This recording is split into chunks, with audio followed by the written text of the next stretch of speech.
Yeah, but demanding that your chat post props today. I was wondering what the hell the brat thing was. There's been some really funny ones. Like somebody posted a picture of what was it? A jar of pickles being interrogated by the police. That is funny. That was a good one, and it looks so good. It's so funny.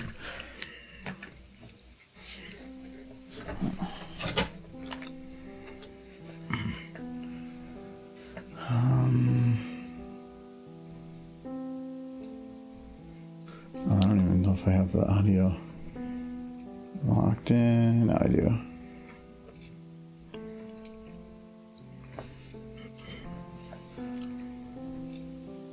There was like a rock in my pizza. Actually, yes. Why is there so much bratwurst?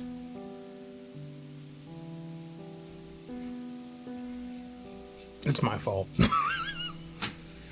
There'd be cooking bratwurst. So click on that DeviantArt link. Oh, Edward. It's so good. One that I was trying to do yesterday. I just couldn't get it to work. But I think Jurassic had done like something pony in real life, and then they got like really creepy looking. So I was trying to do. Thank you very much, Jurassic, for the sub 25 months too. Thank you. Yes, we're talking about you. But I wanted to do MOP derpy hooves in real life with Adam Savage, or with on a walk with Adam Savage, because it would have looked like you. It would have. And so it looked like you taking Derpy for a walk. And I thought you'd be very excited, but didn't work. Every time it showed like anything derpy, it ended up just being an amorphous blob, and it was just Adam Savage standing there. Oh my god, that is derpy. Thank you for more bratwurst derpies. Thank you for the 100 brats. Derpy loves them brats. She does. She's eating them. She's thinking about them beans. That is still one of my here. I can let me shrink that and then close that. I mean, look at that derby. She got a bratwurst. And it set up a funny face. Yeah, but hello. No, one of my favorite memes of all time is I don't know why, but it's this guy. Just this guy that just added Bush's beans. Says, I'm thinking about those beans. And it was just, it's so wholesome. He loves them beans. He doesn't think about them beans. Old men. Actually, where's my phone? There it is. Okay. I got beans today to take to the thing tomorrow. Oh, is that what you were? Yeah, I'm gonna make some baked beans and ham. Delmini is still learning about the ways of pony. It is getting there, though.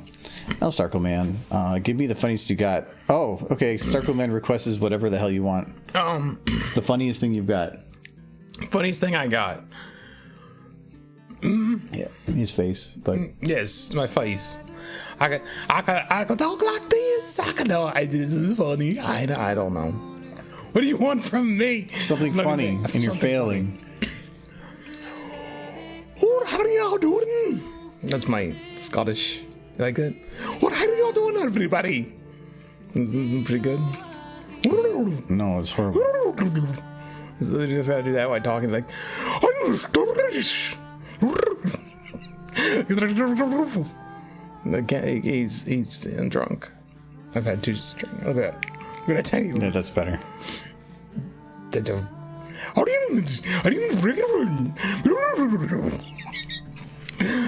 just how Brayburn sounds. That's what Brayburn does. He looks about as angry about what he's saying as everybody else should be.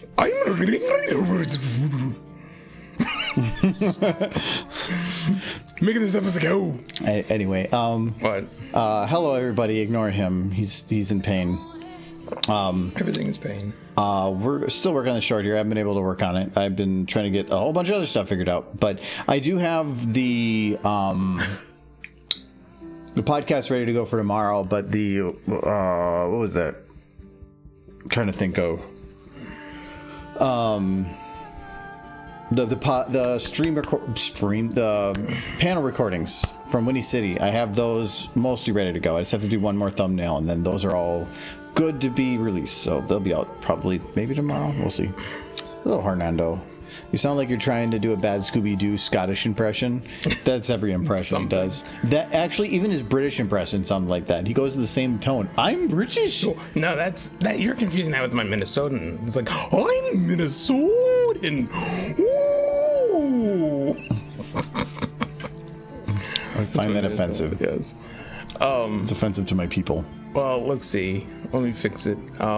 Michael, do a voice impression of Michael. I'll do an impression of me being done by Jay Haller. So it's an impression Jay Haller does of me, and it's my impression of that. It's like, hi, my name is Michael, and I like derpy. That's kind of what he does. Except more nasally. I thought you were going to do Jay's impression of you. You just did you. I don't get it. My name is Michael. You sound like the spaghetti toad. I like spaghetti. Like that. Something, sure. Yeah, something. Oh, bad Gabby. We need you to... I've already drank most of this. Those are strong beers, too. Yeah, I know. Like, you had 2 yesterday, and then 3. you're like, well, no, you had 2, like, before even eating. They taste so good. And then you're like, I'm drunk. I was. I went upstairs and rambled. You didn't join. I spent all night last night finalizing paperwork for house stuff and podcast. I needed to get the podcast done, and I got it done. But it was like 11 o'clock when I finished, and I was exhausted, and so I just watched some TV and then went to bed. So sounds like a good old time. And you're just like in your head, no, it wasn't. Just say it again, I'll beat you with a stick. Just lots of stuff going on, and tired. So no.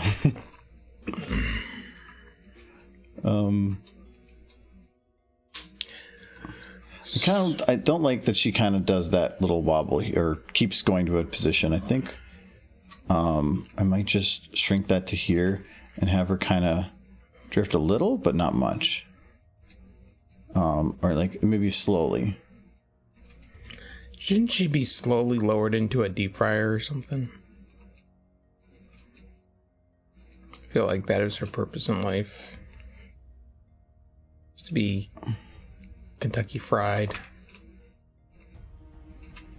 That's Scootaloo. Fair. But that makes me sad. I don't want Scootaloo. Scootaloo's cute. What's wrong with Gabby? She's a chicken. She's like a chicken cat thing. A Scootaloo. Chicken cat thing? Yeah. A griffin? If that's what you want to call it. I always just called him a chicken cat. I just realized her hands are actually... Wait, why has she got like a weird little middle thing here? No. Bad Gabby, stop this. And if you don't cut this out, you're going to the deep fryer, young lady. Don't make me call a colonel. Yes. It's like the boogeyman for like griffins. Instead of something like horrible monster, just Colonel Sanders. Like, if you don't go to bed when you're supposed to, the Colonel will come and get you in your sleep. Not again. It's like, no. But that's what got Daddy. That's right. So you better go to bed. It's like they scare children. You basically, like, the Colonel's coming. You and John, I think was it the podcast I just finished? You guys were the ones talking about like the horrors of what your parents were. Did he do the same thing? I thought I was the only one in the group who got like the. You were there when we talked about it. Probably was. You were at the podcast. It's kind of like you're in it. No, my parents like traumatized me with the boogeyman to make me like behave.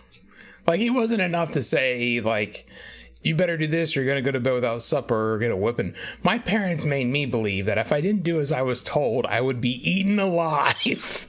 And I believed them. I was terrified. I mean, it's an effective punishment method, but I still remember, like, the nightmares I would have of the boogeyman reaching through my bedroom window and, like, dragging me away. I'm fine. It's fine.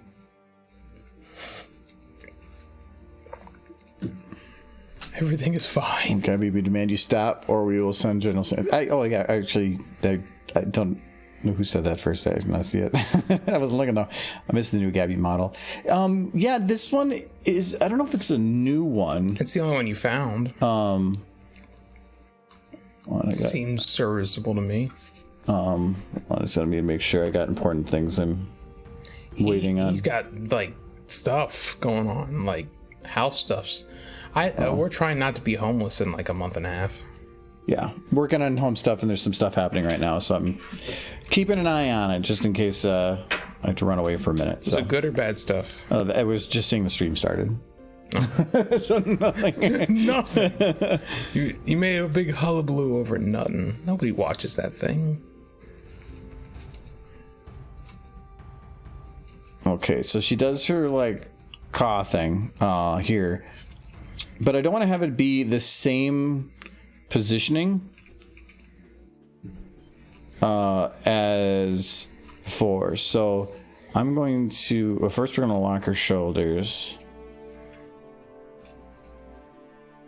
And then okay, and I'm just gonna have her kind of go the other way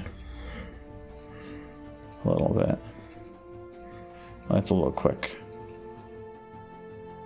Oh, maybe it has to be.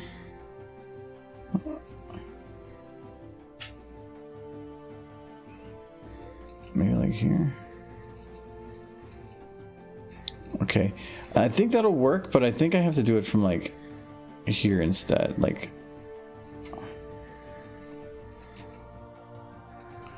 Yeah, so this goes that way, and then now this decision she goes a little over. I don't want it to be the same thing every time. Okay, so what does it sound like? I just had a thought. Where do Pegasus sewers flush to? That the same place airplanes in the skies flush their waste to, like in an emergency. Look at her head. Just. Boop, boop, boop, boop. You ever watch Joe Dirt?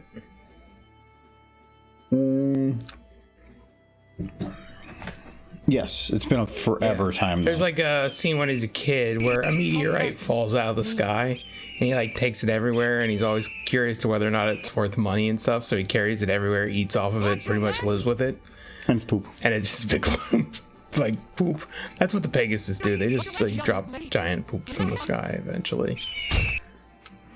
Okay, so I can probably just jump right to doing Gabby in this shot then too. You need to dehydrate. Oh, I just took a sip. I'll take another one. So, cheers, Darkling Prince Scorpio. Yeah, there's a little bit left. I've just got a coffee nitro stout from Guinness again. I have this beer with the monkey. Ah, with a gnat on it. Ugh. No, it's sterile. It's a sterile bug? Yeah, isn't it alcohol? That means the alcohol's sterile. Did I get it? Yeah, I got it. That's disgusting. Get the fuck off my finger, bug. I don't want that much protein. Yeah. I just look at him like, that's not a bubble. My beer has a monkey on it. You're like going to attack me with it, and they're like, oops. Monkey. But no, cheers nonetheless. I've got a couple different beers in there we got for the podcast that I have to still get through. But when we first started doing the podcast, like, I think John would bring a drink, and then we'd all have like a few others, but otherwise, like, we would drink everything we had and then maybe be out. Now it seems like every one of us brings something, and it's all like super high alcohol content, but then we feel obligated to drink most of it, and so it's kind of getting a little like boozy. That reminds me, once you finish that beer, we should drink that tea. Yeah, I was thinking about that, but then you had that beer, so I grabbed mine. So that's your fault. Oh, so we can still drink it. It can just be next. Mm-hmm. Oh, good. I'm glad we agree. So this is an interesting. This is kind of a tidbit, I guess, for anybody doing SFM stuff. So I paste, and this is over here that I'm selecting. If I don't hold Alt, I'm actually moving within the pasted environment, so I can actually move it to be centered, then hold Alt, and it lets me drag that pasted segment. So it's not actually locked in yet until it's not orange, but I can actually kind of move around what section and narrow it down after pasting it, which is pretty nifty.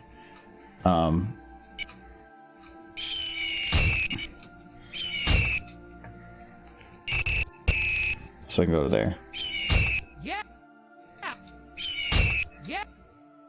Okay. I love her face. It's the perfect, oh no, you just didn't face. Did you seriously just throw a stick at me? Like, what would your reaction be if somebody was like yelling at you and then threw a stick at you? Can't imagine it would be a pleasant one. And it needs to be a super quick reaction, though. If it's not... Oh, yeah. It needs to be, like, almost instant. Like, knee-jerk kind of reaction.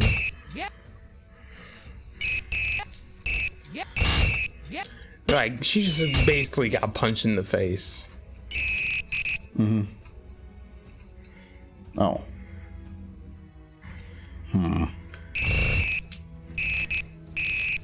What's going on with your legs there?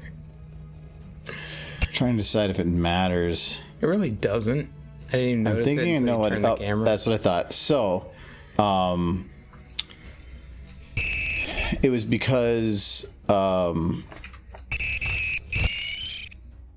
when I pasted this, yeah, I had her legs locked, and I did not lock them before I pasted them, so their values were at a whole different set. So if I just do in, does that matter? No, it doesn't really. She kind of slides around, but like you can't see. Yeah. It's not enough to care. I kind of care, but I'm not going to. Okay, so she needs to go kind of like do like a scoopy thing. I needed to have her dip a little bit. So I got those locked, so okay.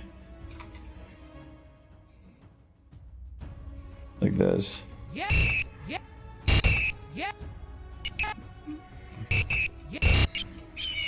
Chat, you want to hear a sad story? That's all your stories. No, this one's particularly sad. You see, I was posting brats all day, right? And then when I came home, he had cooked pizza. Because I didn't have the time for anything else.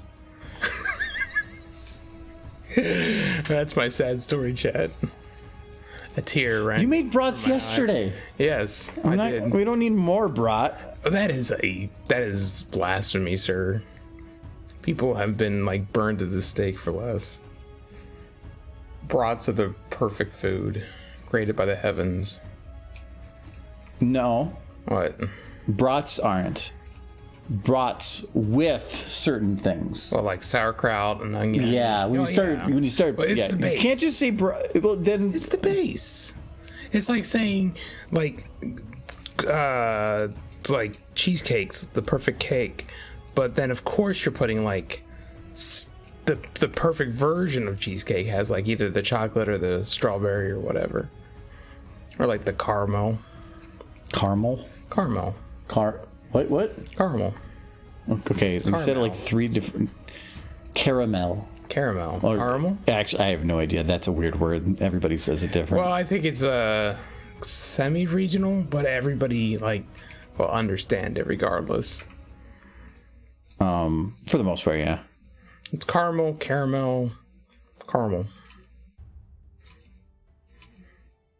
I like chocolate cheesecake. Okay, when it comes to cheesecake, I am very opinionated. You are. I was unaware of this. I think that if you get a really, really good cheesecake, you really don't need anything on it. Maybe like a little graham cracker crust or something. Well, like a good cheesecake is going to have something on it. But no, like if it's like a really rich cheesecake, it can be good on its own. But if you're going to put a topping on there, you can never go wrong with fruit. But so you went the strawberry. Yeah, like strawberry. I'm not a big fan of cherry. Strawberry's better. Yeah. But standard. If it's a cheap cheesecake, I will only do it with fruit. But if it's like a super good one, then I'm okay with like a chocolate or like a turtle cheesecake. Turtle cheesecake is pretty good. Turtle cheesecake, but if it's a cheap turtle cheesecake, I've had some bad turtle cheesecakes, but you can't really mess up a fruit cheesecake. You know what's better? The best version of a cheesecake? Not cheesecake, because I don't really like cheesecake. I'm gonna be honest. See, he's blasphemy. It's in a car accident of or lost pony plushies, but this is truly tragic. It is. Like, cheesecake is barely even cake. It's more of like a cheese pie. It's just named wrong.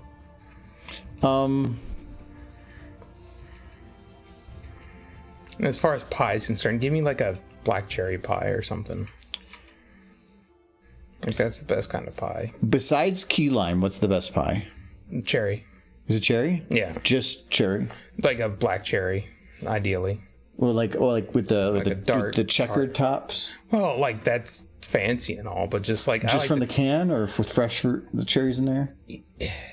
I mean, as long as it's tart. Oh, like okay, then probably from a can, not really gonna work. From a can usually tends to be like sweeter or something. Well, if you cook it down, I think it's just, I don't know. I just like cherry pie. Like, cherry pie's good. What would be my like? I like a strawberry rhubarb too. That's pretty good. It's done right. If I had to say, I love cheesecake. I don't really care for cheesecake, but I don't know what my favorite pie. Well, cheesecake I don't know if that's pie. Cheesecake is pie. Is it? Yes. It's called cheesecake. Yeah, it's not cheese pie. Yeah, cheese pie doesn't sound as appetizing. Pancakes are called cake. That's a lie. Okay. Well, they're not anything. They're bread. Kind they're of a type cake. of, they're a sweet bread. It's cake. Kinda. Is shortbread cake? Like cookies? No, like shortbread. If you've got a thing of shortbread, is that cake? It's a cookie. But then why do they call it bread? I don't try to understand the world and why a name. Why is cheesecake a pie? It's got a crust. If it has a crust, it's a pie. What if it doesn't have crust? Then it's not a pie. What if you just eat a can of cherry filling? Then you're eating a can of cherry filling. But the can itself is the crust? If you eat the can, I will consider it. It's like a bread bowl. Yes. You have to eat the can, though. Maybe a goat considers it a type of pie. Hello, M2. I made pumpkin cheesecake. That one is, I think, another one that if it's done really good, that would probably be pretty good. I like, with a little, it's got to have something like whipped cream on top still. Like a little bit of something. One of my favorite pies is actually a pumpkin cream pie, which is kind of like a pumpkin cheesecake. I like pumpkin. I know some people don't like pumpkin. I really like pumpkin. I like pumpkin if it's got like some Cool Whip with it or something. It needs to be in a dessert. I've cooked pumpkin, just straight up pumpkin before, and we never eat it all. One, because it's always a ton, and two, pumpkin's not that great. If it was a really good vegetable, we'd be eating it year round, like zucchini. Or like zucchini is good all the time. People don't eat it because it's good. They eat it because that's the thing you do in fall. Well, it's seasonal. Yeah. I like pumpkin spice. Pumpkin spice is amazing. Like, people give pumpkin spice a lot of crap for liking coffee. I think I like it. Because the pumpkin, I don't know, pumpkin spice, for one, isn't really pumpkin. No, it's like nutmeg, allspice, and cinnamon. Which is fine. You can call it whatever you want. Yeah. But I like nutmeg. I put nutmeg in a fettuccine alfredo. Put a little bit of nutmeg, and it's good.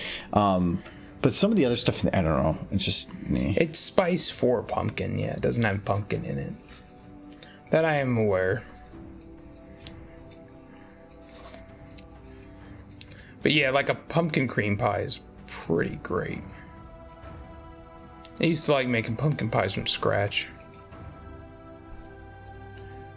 Pumpkin spice has no direct relation to pumpkin. Yeah, it's probably somebody had it and it's like, this is kind of like pumpkin, but it's not pumpkin. I think it's just to put on pumpkin. That's what pumpkin spice is. Like, you really can't beat pumpkin spice for what to put on pumpkin to eat it before you eat it. Like, pumpkin is not a vegetable. You just put salt and pepper on, and then that's good. That would be nasty, actually. Pepper and pumpkin do not mix.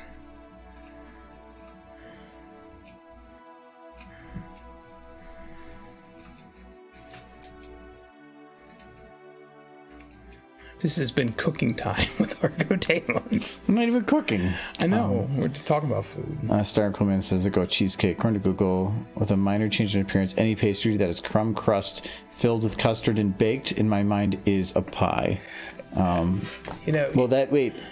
I love how you went to Google and it says in my mind. So is Google making this, or? I realize that pumpkin isn't a vegetable; it's a fruit. But my brain still refuses on a lot of things. Like technically, a pea pod, the pod itself is a fruit. But I'm not about ready to tell myself that pea pods are fruits, because then my brain will explode and I'll fall over dead. So. Like the whole thing of a vegetable is the seed of the plant. Like if you're eating corn kernels, those are the seed of the plant. That's a vegetable. But if you're like eating the body of a cucumber, that's a fruit. And all those are fruits. Yeah, if you go into the technical definitions of fruits and vegetables, it's like literally 180 on almost everything. Yeah, it's like watermelon. Oh, that's a dairy product. It's like what? That would be impressive.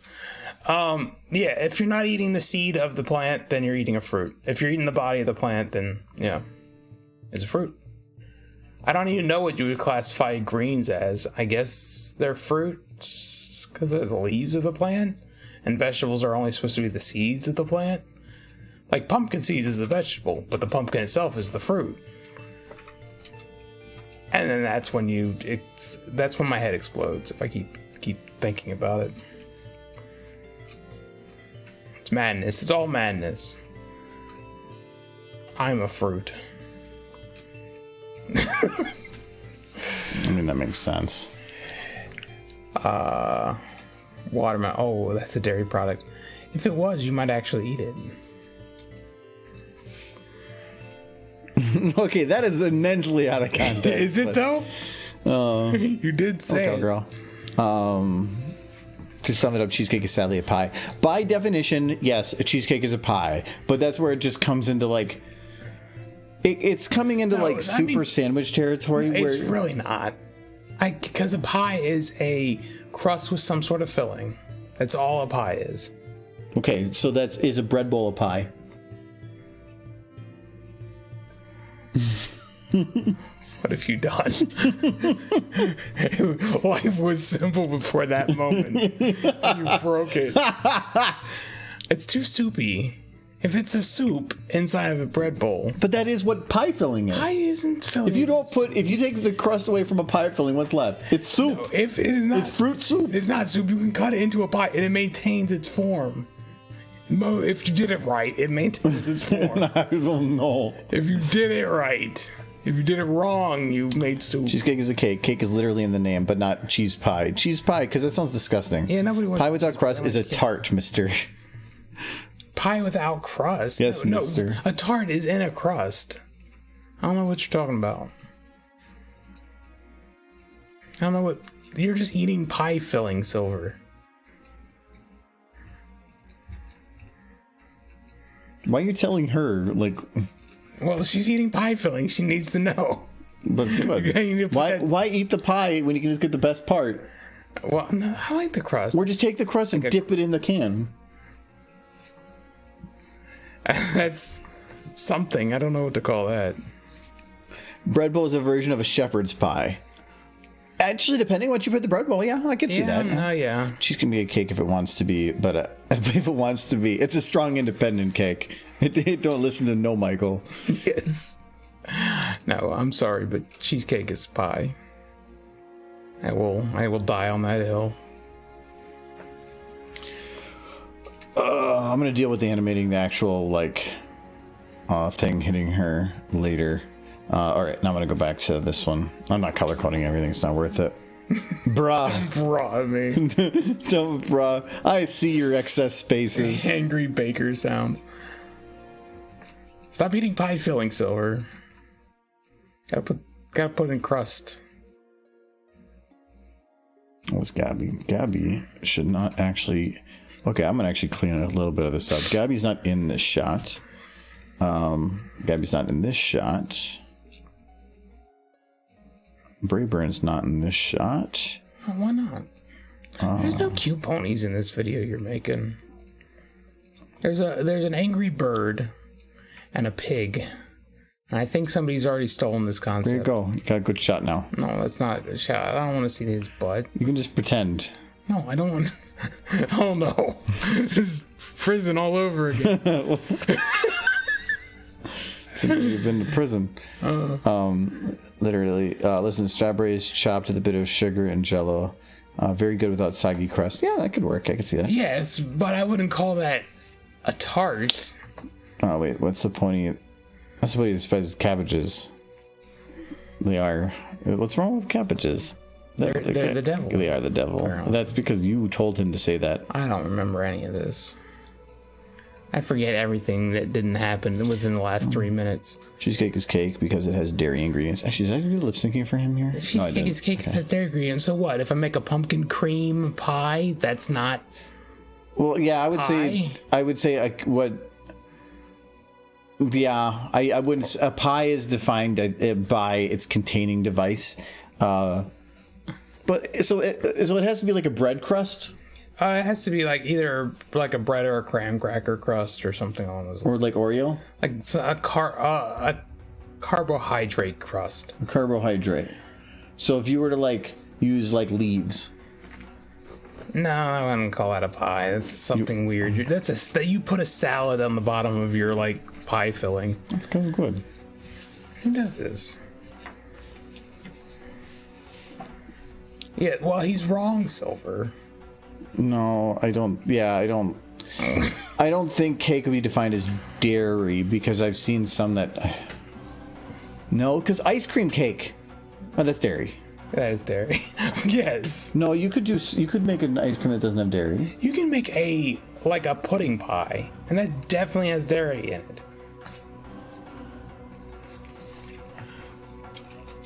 Okay. So you hit it more. Good, Mike. Patent it. Patent. Being nice to the microphone. Strawberry is not a berry. I feel like we're gonna start going down a rabbit hole at this point. It's got berry in the name. I refuse. I just refuse. I think technically, there's a lot of things that are berries that I don't think about as berries. Yeah, bananas are technically a berry. I've heard that one before. Yeah, but the definition of berry does, yes, it means banana is. But what would banana be otherwise? Well, it's a berry. I would think it would just be a fruit from a tree. But a berry is a fruit. So are apples berries? Are oranges berries? I think a berry is where the seed's in the inside, right? So an apple. So an apple, yes. Apples are berries. And then if the seed's on the outside, though. Huh? What is it called if the seeds are on the outside? Like a strawberry. Apparently that's not berry, according to the... Oh, yeah, because I don't think a strawberry is a berry. But isn't that the same as a blackberry? Oh, yeah, I just read that. Like blackberries have their seeds on the outside? No, they're inside the fruit. It's each of the individual little round balls is a piece of the fruit, right? Yeah. And then, so the berry, it might be an individual small balls, but it's still within. Strawberries are actually on the outside. So they just confuse you by putting berry in the name. Are Brussels sprouts a berry? Yeah. They're like... I don't... But do Brussels sprouts have seeds on the inside? I don't know. I think so. They gotta have them somewhere. I don't... that one I'm not sure of. This is painful thinking you're getting into. I'm scared. Food is scary. Scary food.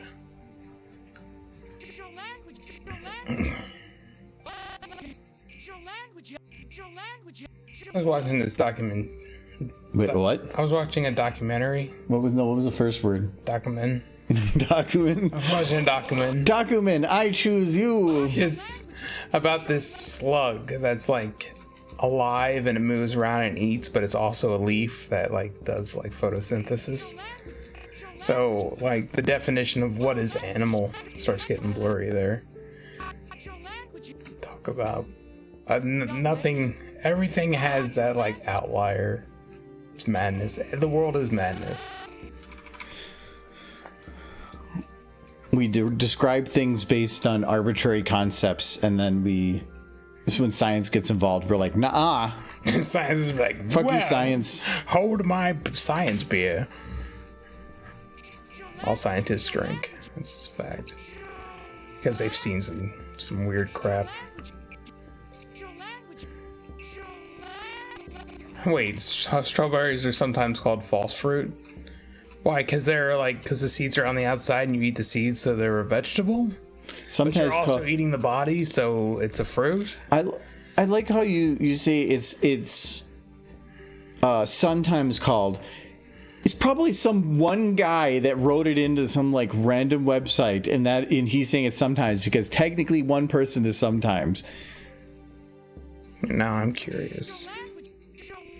Like I can say that Brayburn is best pony, but it'd be a lie. Yeah, but it's lie. Probably sometimes. No, never. He's sometimes best pony. No, he's never. Other days, pony. No, it just depends. Even when he's the only pony, like in this video, he's still not the best pony.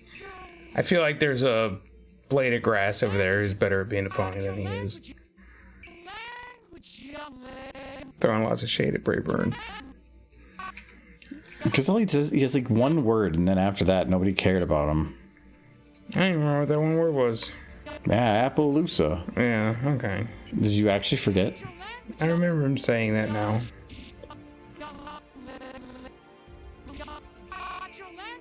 I remember in Kentucky, a lot of wild strawberries used to grow everywhere.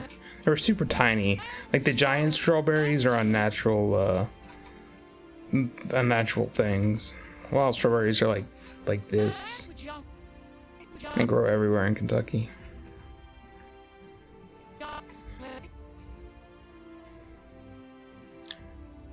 How's zero gravity? Ah!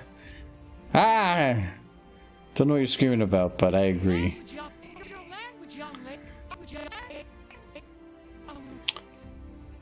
Sometimes we just need to have a good caps lock. Avocados are fruit. Yeah, that one I knew. Mm-hmm. It says that strawberries are a fruit. They're fruit, yes, but they're not a berry. What defines a berry then?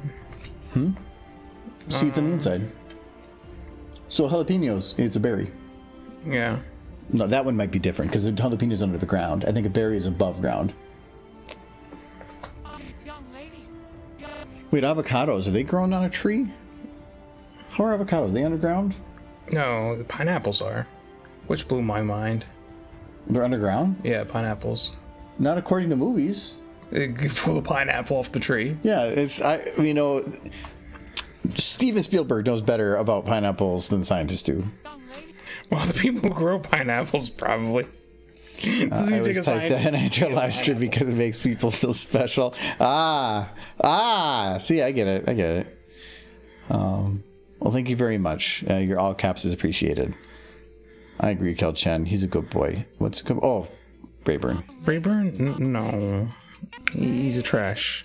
He's a trash. He's a trash. I think you're being sexist against your own people. No, I'm not a horse. Not that I don't want to be. Who doesn't want to be? I would like to be a horse. I would like to be a horse. Yeah, they're a tree plant. What is? Avocados. They're a tree vegetable fruit thing.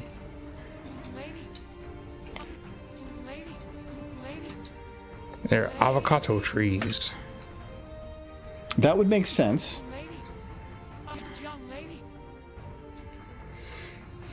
I think, before 1996-ish, there weren't very many avocados in the United States because of trade regulation things. It's kind of whether the young person's thing, because when our parents probably didn't have access to them. What is that one nut? It's like a nut, or it's like a cacao type bean that it's like a much larger bean, but I believe it's illegal to have in the United States. Not that there's anything wrong with it. The big nuts? Yeah, there's something like a larger... Come in mixed nuts? No, it's something about, like, it gives a chocolatey flavor to things, and it's very rich, but it's banned in America, and I can't remember the name of it. Does anybody else know what that is? I can't remember the name of it. See, let's just try this. What is a banned nut in the United States? No, I don't. Drug Foundation. Oh, quiet. I don't. Okay. Bentel nut? No. The betel nut? Betel nut. I don't know about that. Put in Says it's the one banned nut. It's like put in like banned chocolate nut or something like that. Cacao is a nut, isn't it? It's a. Or is that a fruit? I think it's a leaf. No, I believe cacao is like. Is it the seed of a fruit? Because I know like coffee is the seed of a fruit, and they technically. I throw gotta the look fruit up this skin away. chocolate nut thing first. Cat poop coffee? No, it's monkey poop. Crazy thing is. I'd like to try this forbidden nut. I would like to consume the forbidden nut. No, it's illegal. It's not illegal to own it. It's, I think, illegal to sell it. So if you buy it and you have it shipped in, I think you're basically fine. Yeah. But it's kind of like buying absinthe from Europe. I think as long as you don't sell it, you can have it. It depends if they have to like declare it and then they decide to lie about it. Well, they always send it to me in a unmarked bag. Something, I don't know. I think it's a fine. Unmarked bag that says like this contains amphetamines. Yes. I gotta figure out this nut you're talking about. English is fucking confusing. Yep. It's lovely language. Every language has its bits. English just, yeah, definitely has some fucking. It's a mashup of a lot of different languages. Well, I could say, like, almost every language is a derivative of Latin or something. I mean, there's all the Latin-based languages. Every time I look up illegal nut, it just brings up the Bentel nut. What are the note? Like, what flavor is it? Is a.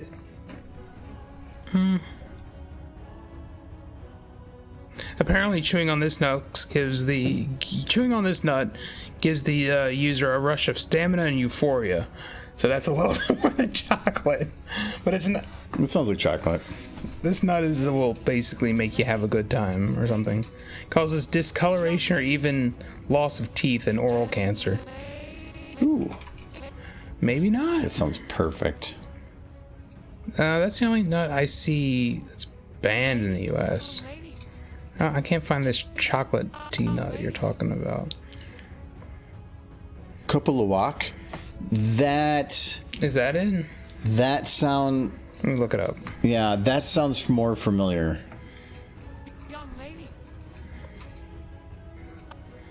It's a type of coffee bean. It could be. Similar notes. Kupalawak is a coffee that consists of partially digested coffee cherries. No, that is the monkey poop coffee. That is not the same thing. That is allowed. Yeah. It's just super expensive. I don't know if it's a monkey. It's whatever that thing is. What is that thing? Yeah, I know those things. I watched a whole video about them from a coffee guy I watch. It's interesting, but also don't do that. They treat those animals like crap. Yeah, immediately the thing I saw was somebody being like, don't buy this coffee. Yeah, it costs a ton of money. It was actually perfectly fine until it became big. And it used to actually not even be sold that expensive. It used to be pretty cheap. But then when people started seeing it as being some like fancy thing, they jacked the price up, and then people started capturing them and caging them. Before then, they didn't. It was free range type stuff. But then when profit became where they could super profitize from it, then it became a animal rights issue, or not animal rights, I guess, but animal cruelty. Okay. And really started putting the animals to work, I guess. Well, no, they would put them in cages without ground, so that when they pooped, it would just fall through, and so they lived on wire meshing all day, and they would be in these tiny little cages, and they would basically be fed food and everything to promote pooping, just anything to make it so they would poop the most. And it's kind of just described a lot of chicken farms. Oh god, I don't have any water, so we're gonna have to. Oh my god, no bad. You just kind of have to finish what you got there. Well, let's. Okay, hold on. I got 2 dehydrates, right? So I gotta stop doing the length right here because it's blocking the light. But so choose Kel Chant and then Zero Gravity. Do a. I'm gonna get the tea. Yes. Do you want to rinse out that glass? I don't want to put tea in that. Yes. You don't? Oh, you want me to rinse it out before you put tea in? Yeah, I don't want the brown foam with my tea. So yes, thank you very much. Yes. Give me a glass of water too. What do you need that for? My wawa. It's garbage. Water is. There's a cup on the counter. Of course. Actually, it has helped. It's having us dehydrate. Anyway, so I got the dehydrates. I might do another one just because it was kind of small ones. Maybe Labor Survive. I only had one beer. I was so busy this afternoon that I went to a work thing at like 3 p.m. and they had a bunch of snacks to eat. And I went to eat something, and I realized that was the first time I eaten that day. Normally, I would have eaten hours ago, but I literally completely forgot about like hunger at all until I sat down. And then I'm like, holy crap, I should eat. And then I didn't even eat that much for dinner because I wasn't hungry anymore. So yeah, I probably shouldn't drink too much. But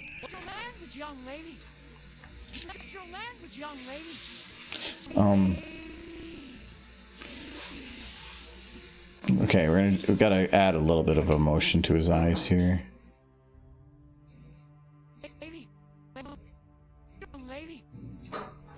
Too much emotion.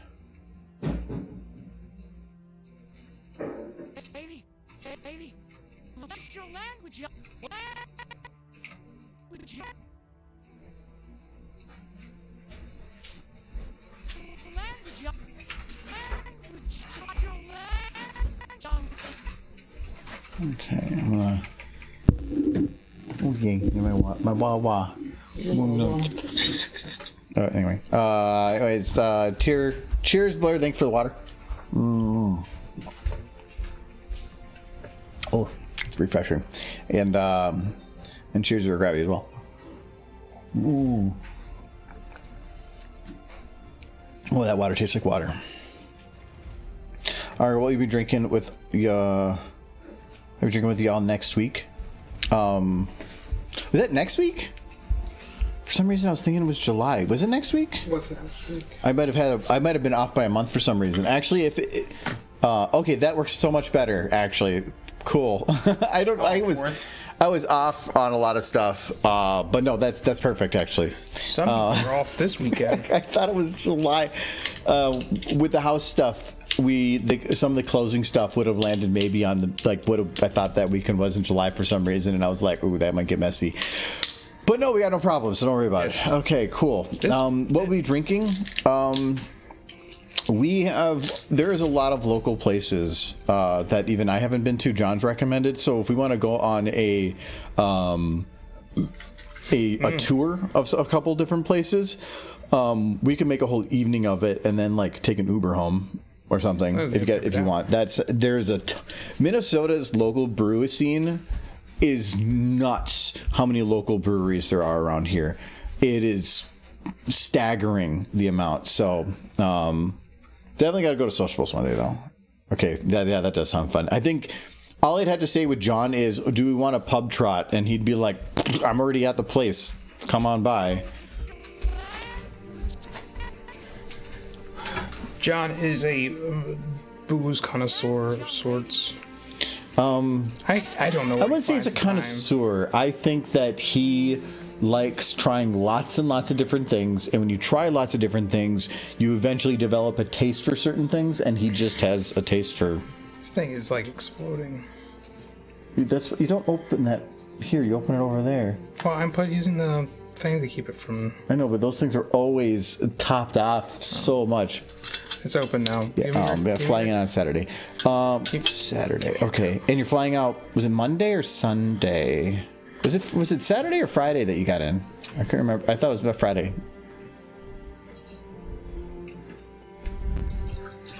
Oh. Slight miss. Well, wait, hey, get on my desk. I got a paper towel. Oh, yeah. I'm gonna get it. Anyway, Here.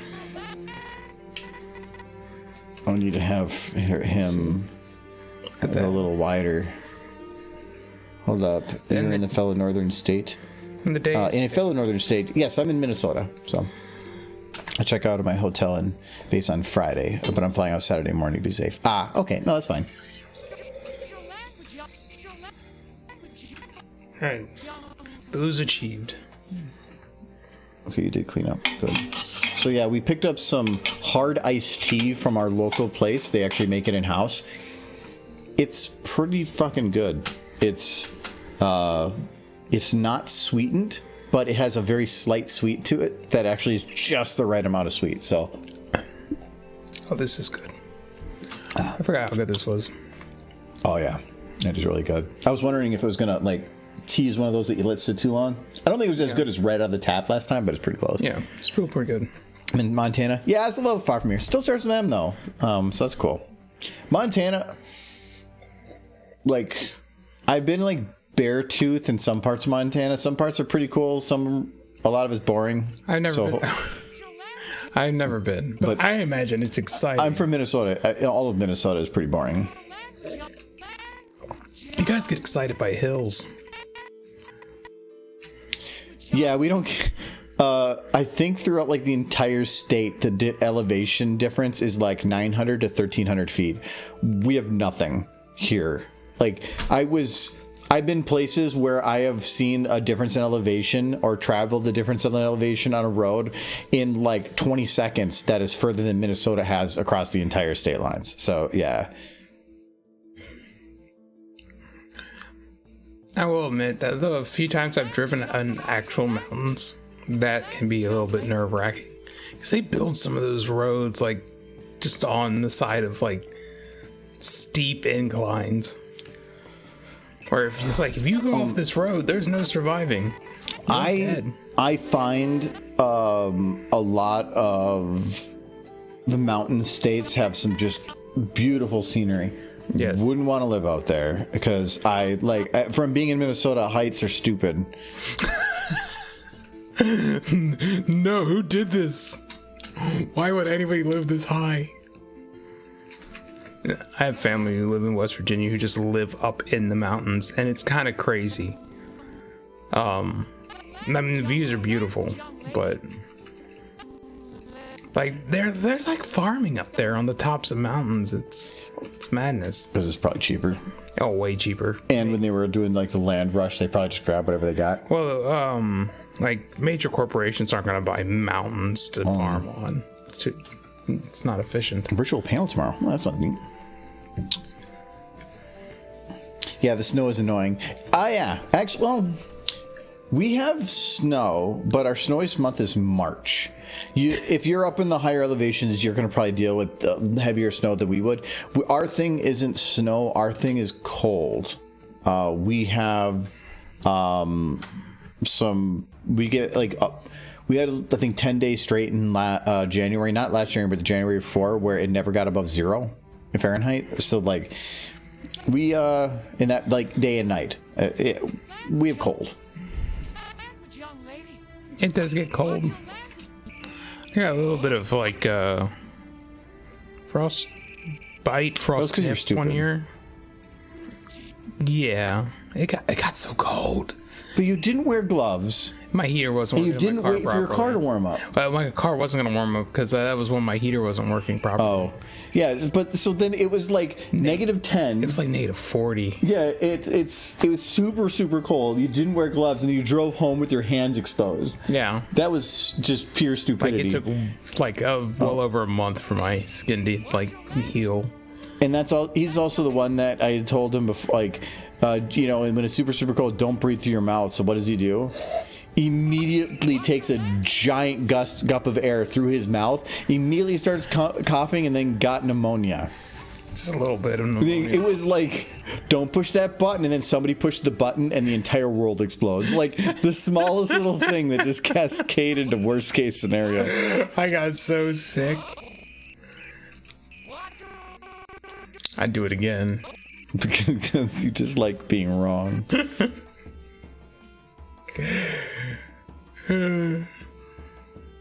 So no, I'm right about that horse.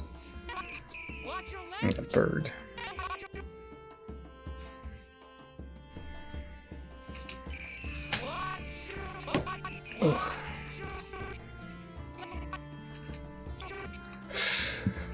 Like today, how I was in chat telling people to post pictures of bratwurst, and they started posting pictures of pony bratwursts and ponies with bratwurst.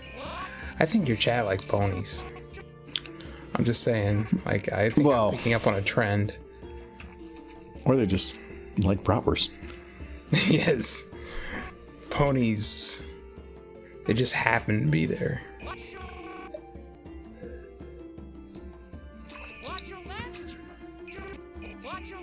I still don't trust his vest. Or his hat. Okay, I think I need to time this part a little bit different. We're just going to shift it to like a frame this way.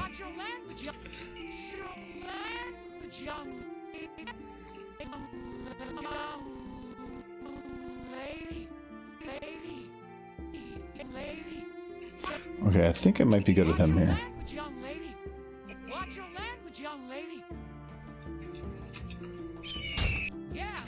Love that. I don't think she's reacting fast enough, though.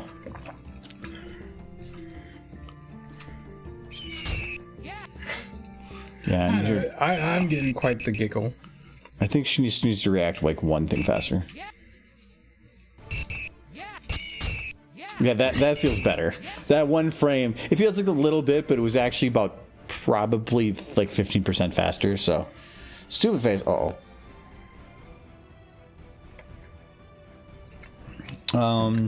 Rainbow Dash torture time. Kai, be nice to the ponies. Why can't you ever say, haha, stupid face? I know, actually, it used that pony marshmallows. It used to be just pick a pwn, but now it's I'm gonna pick a pwn and I'm gonna request complete torture. Yes. Why can't why can't you just have marshmallows? It's still up to me. We're gonna load up Rainbow Dash. I kind of did make her do like fun things last time. No, you put Derpy in a blender. No, I made her do. Remember, I put Rainbow Dash in the bird bath, and it was very cute. But then you set her on fire. No. Why can't you just be nice to the ponies? Oh, look at that pony. He's adorable. Like, can you not have the fire in the sad horse? He's very sad. Oh, she was so happy before, and you like ruined it. I don't know. I think she's doing pretty good. You set her on fire. I'm gonna start talking about like I don't see any fire. You're a bad person. Oh, where's the animation for that? Oh, it's way over there. Why is that? See, she's like, she's kind of panicking. She's like, oh god, I'm on fire. I liked it when she was happy and splashy. Okay. Right, Star? Like, he can't. Don't you dare. Well, why? I don't have to. Horses. I don't have to torture. See if you get a marshmallow model. It's just about making something stupid. That's the whole. That's the whole point. You know what would be stupid? Giving her brushies. No. Brushies. Yes, she needs brushies. Like through her mane. Give her little while she eats marshmallows. Oh, that's not a brush. That is a chainsaw. No. She didn't stay out of the shed.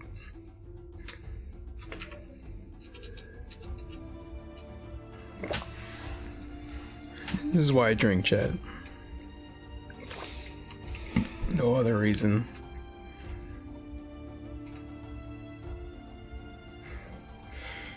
What are you doing? I feel like you don't even really have a plan yet. You just have a chainsaw and a horse. And you're trying to think of something.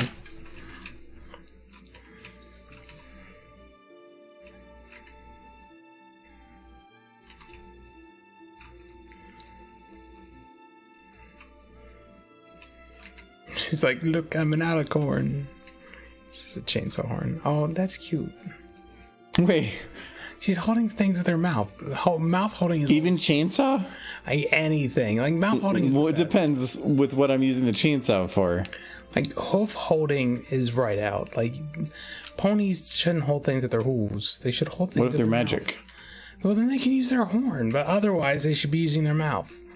Like the first few seasons of Gen 4 were good about it, and then later seasons weren't. It was actually pretty upsetting. I'm guessing because it became difficult. Well, because then you have to make a note that they have to mumble the words as opposed to just outright saying them. Well, that's not hard. The script would be planned well enough. But it does make it difficult to write a script if you have to keep dealing with that. Yes, but it's adorable. See, that's why they should just eat with their ears. No, remember the one episode where Applejack was like super, I think it was like season 1, where she was like at a banquet table and Celestia was there, and she was like nervous about eating in front of Celestia with just her mouth. So she ended up not eating anything. Like, later seasons would have just had her picking it up with her hooves, which would not have been nearly as much fun. You want ponies to suffer, don't you? I want ponies to suffer. I want adorable ponies. Ponies acting like ponies. Like, I want ponies eating grass and wearing saddles and, like, eating with their mouths because, as opposed to, like, trying to pick things up with their hooves. Because they're ponies. Yeah, but why are you dictating what ponies should do? Because they're ponies. That's what ponies do. They try to make them into people. They're not people, they're ponies. Stop making them be living creatures. No, I demand that they be handicapped. Ponies are better than people, like human people. So you want them to have hard hooves, not soft hooves? I think I have soft hooves. No, because they have soft hooves and they're suctioning hooves. Wait, who's saying anything about suctioning? They can be like... That's how they hold things. No. I feel like this is the greatest travesty that has ever befallen ponies, is that after the first few seasons of Gen 4, they seem to forget that they're ponies. I don't know. Bothered me. But what about soft marshmallow hooves, Sir Edward? They for good, for hugs and boobs.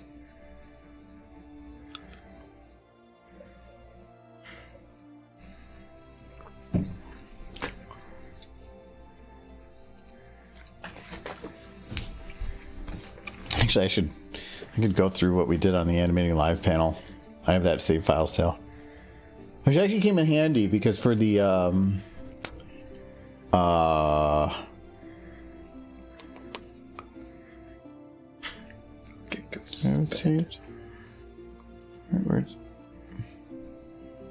where did I put that? That's where they wear shoes. Why would they wear shoes if they like had I don't know. Oh, they're down here. So this was the card that I have for the Animating Live panel. So I actually was able to render that out cleanly. Though it kind of got a little weird in the edges, but whatever. The one thing I actually need to message Windy City about is they don't have a press package, which is annoying. Which sounds weird, but BronyCon used to have a press package where it said, do you want to advertise for our convention?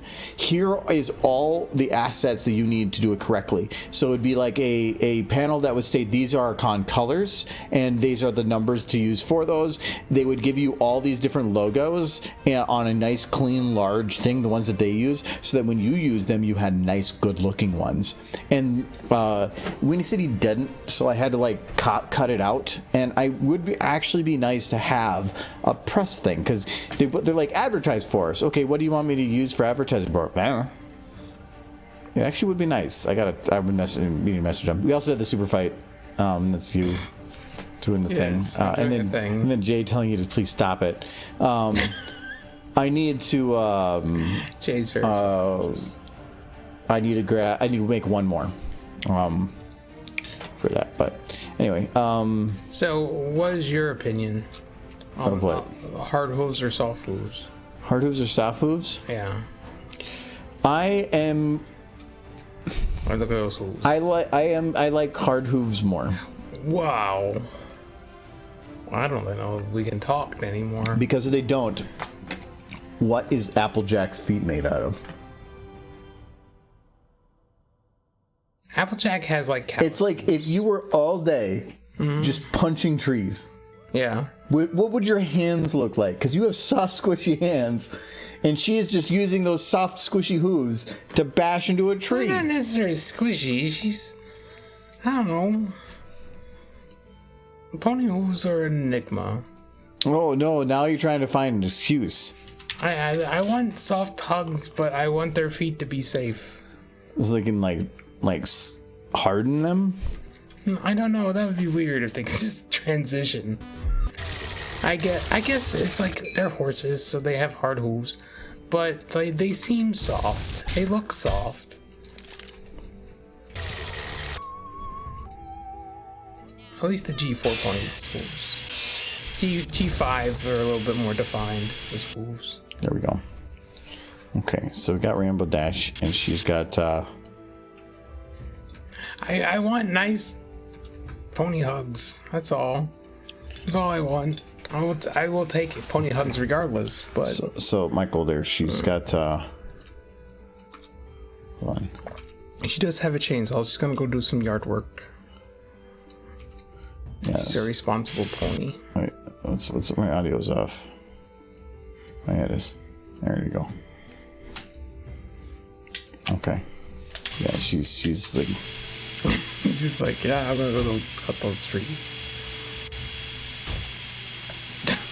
I feel like she's being a little reckless. Yeah, this worked better.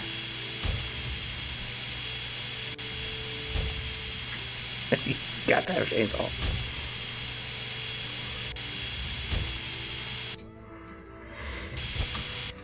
It's like she's like. It's like Gerg.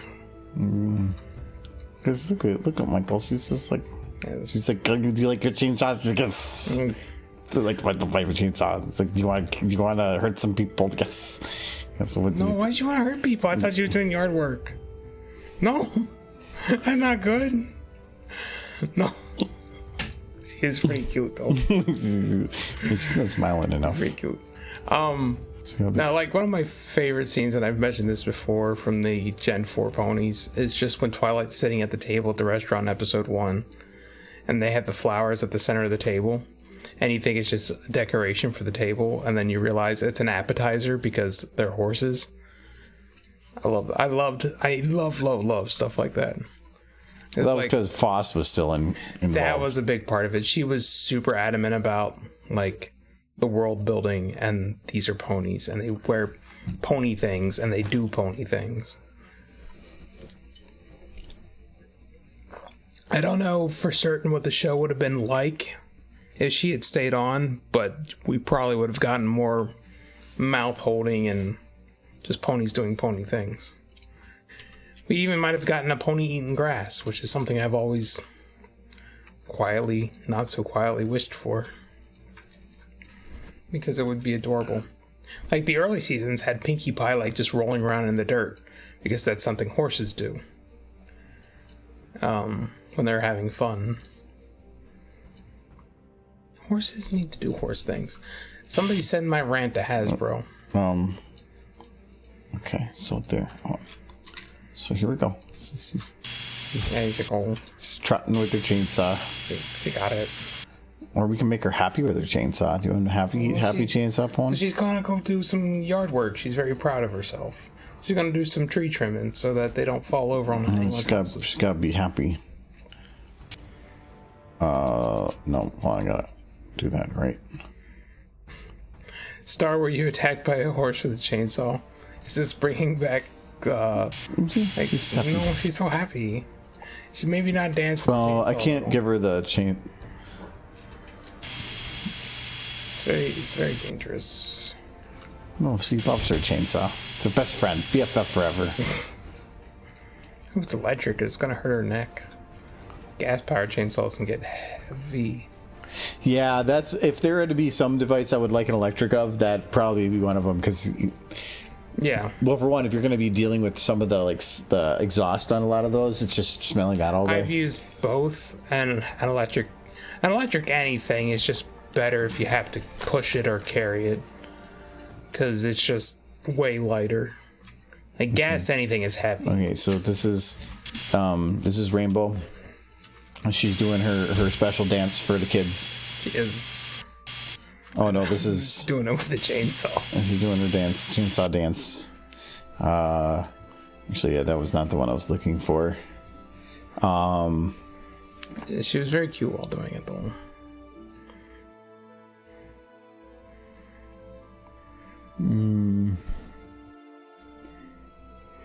Thought I saw a file called Megabutt.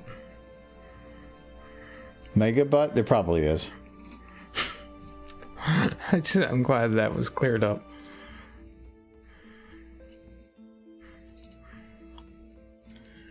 I'm certainly looking forward to G5. Look at that pose. That pose is super cute. She has a chainsaw. I don't know. Where's that pose from? That's adorable.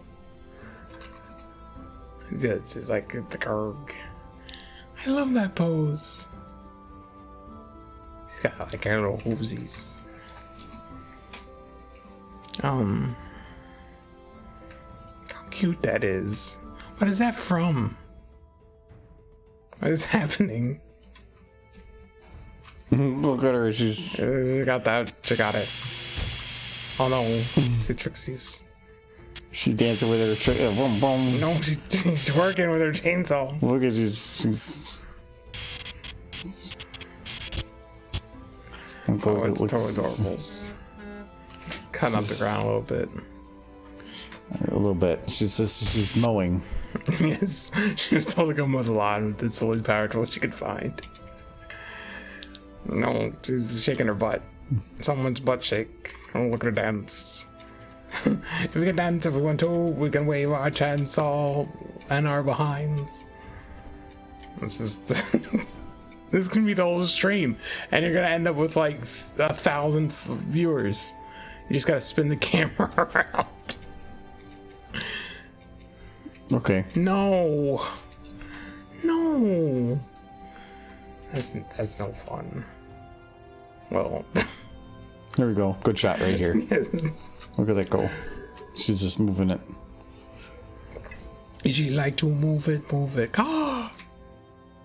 But she likes her chainsaw. She does. She can do other dances too.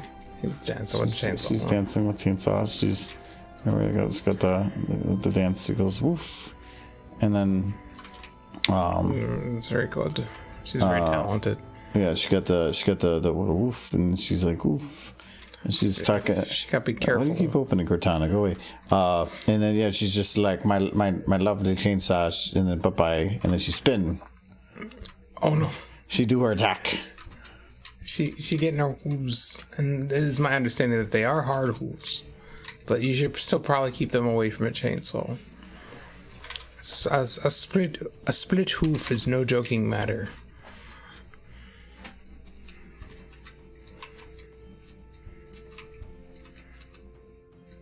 No, what are you doing? Why is Derpy here? She's awful close to that chainsaw. It's fine. No, you were gonna be nice to Derpy. No. You stop this. Stop being awful. I thought this stupid face was done. I thought, oh, that's cute. She danced with the chainsaw. You're bad. You're a bad person. She ducked it. Oh, good. Zoom. She's a Matrix Derpy. She totally ducked it. Did she duck it? Yes. Whoosh. She Matrix that thing. No, you slowed it down. You're cheating. She's just really delayed. Derpy doesn't know what's going on, so even in dying, she's like, "Oh yeah." Okay, I'm dead. No. And Rainbow Dash is... You have a problem with Rainbow Dash? Look at her. She's really cute. Rainbow Dash is cute, but she shouldn't be murdering Derpy. No, she's not. She's like, look, got my team size here. Drink your tea.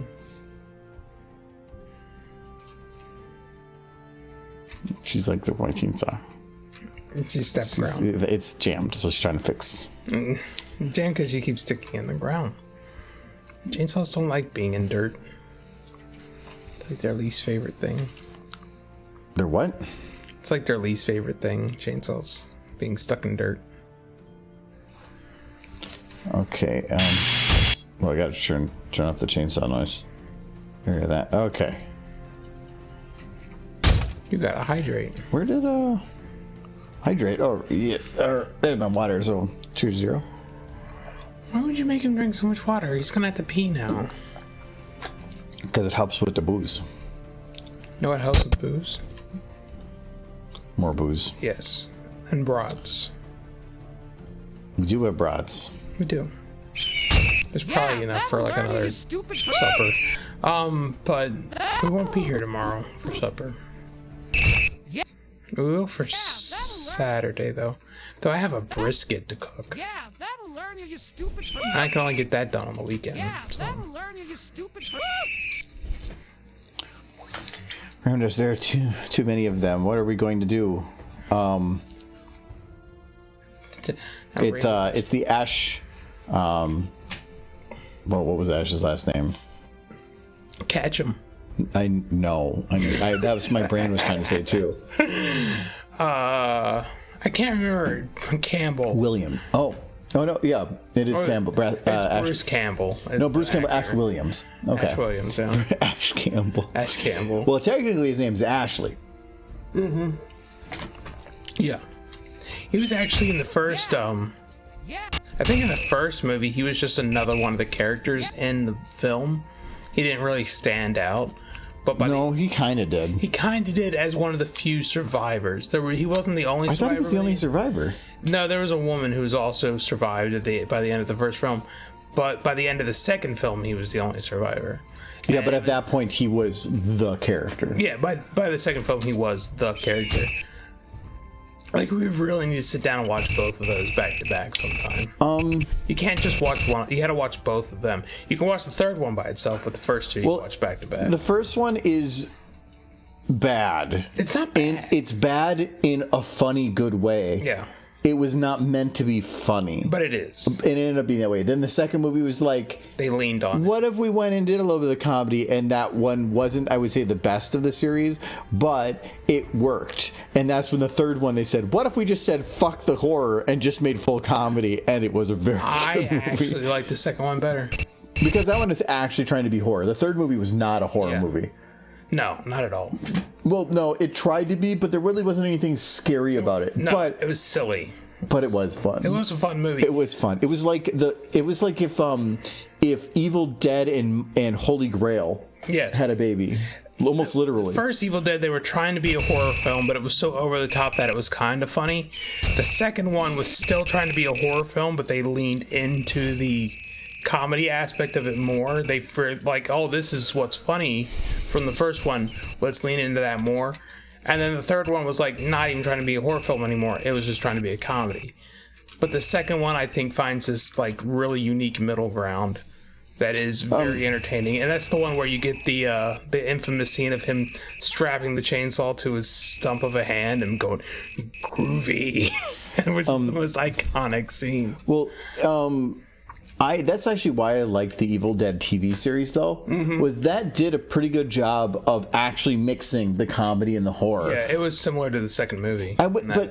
Because there were some moments that they actually were spooky. Yeah. But anytime it was Ash, it wasn't really spooky. No, they did all the spooky stuff outside of that, and then when Ash came in, it was all just the horror but comedy.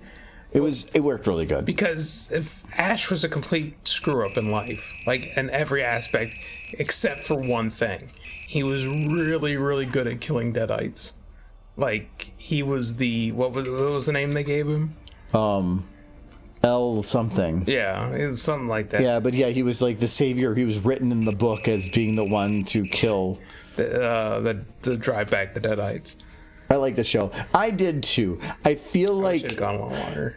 The very end, the way they ended it, definitely felt... It ended in a good note, but then that little add-on they did afterwards to try to show like it was basically the Mad Max type thing, that was a little weird. They expected a fourth season, but they never got it. But that would have been expensive to do. It was an expensive show. Unless that was why they ended it that way. Yeah. But, I don't know. They had planned for a fourth season, but they didn't get renewed. Which sucks. It was fun while it lasted. I'm glad it existed, and I did enjoy it. I thought it wasn't going to be as good as it was. Oh no, it was excellent, and it did the Evil Dead series justice, unlike that 2000s film. It didn't even have Bruce Campbell in it, or it did, but he was like a cameo. He's kind of become like a kind of a cultural thing, though. Like Well, he's in that Bruce video. Campbell is one of those the band's man thing. Well, screw up man's man, but yes. Like, he's definitely not somebody to emulate. He was in the Evil Dead, especially in the later ones. He was kind of shown as being kind of an idiot, but I wouldn't even say he's a capable idiot. He's just somebody who has a very unique talent. Yeah, he is a very incapable idiot. Yes.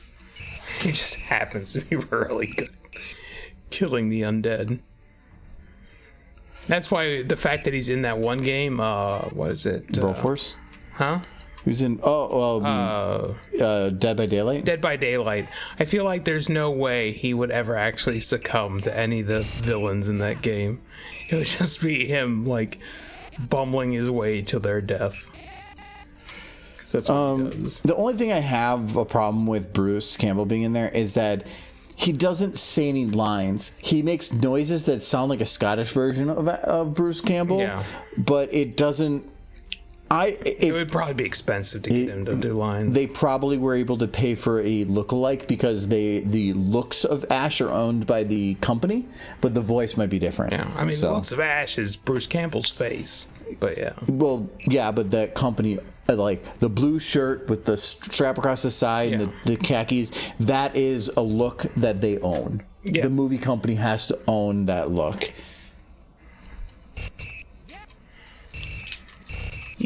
In summary, Evil Dead's a good movie.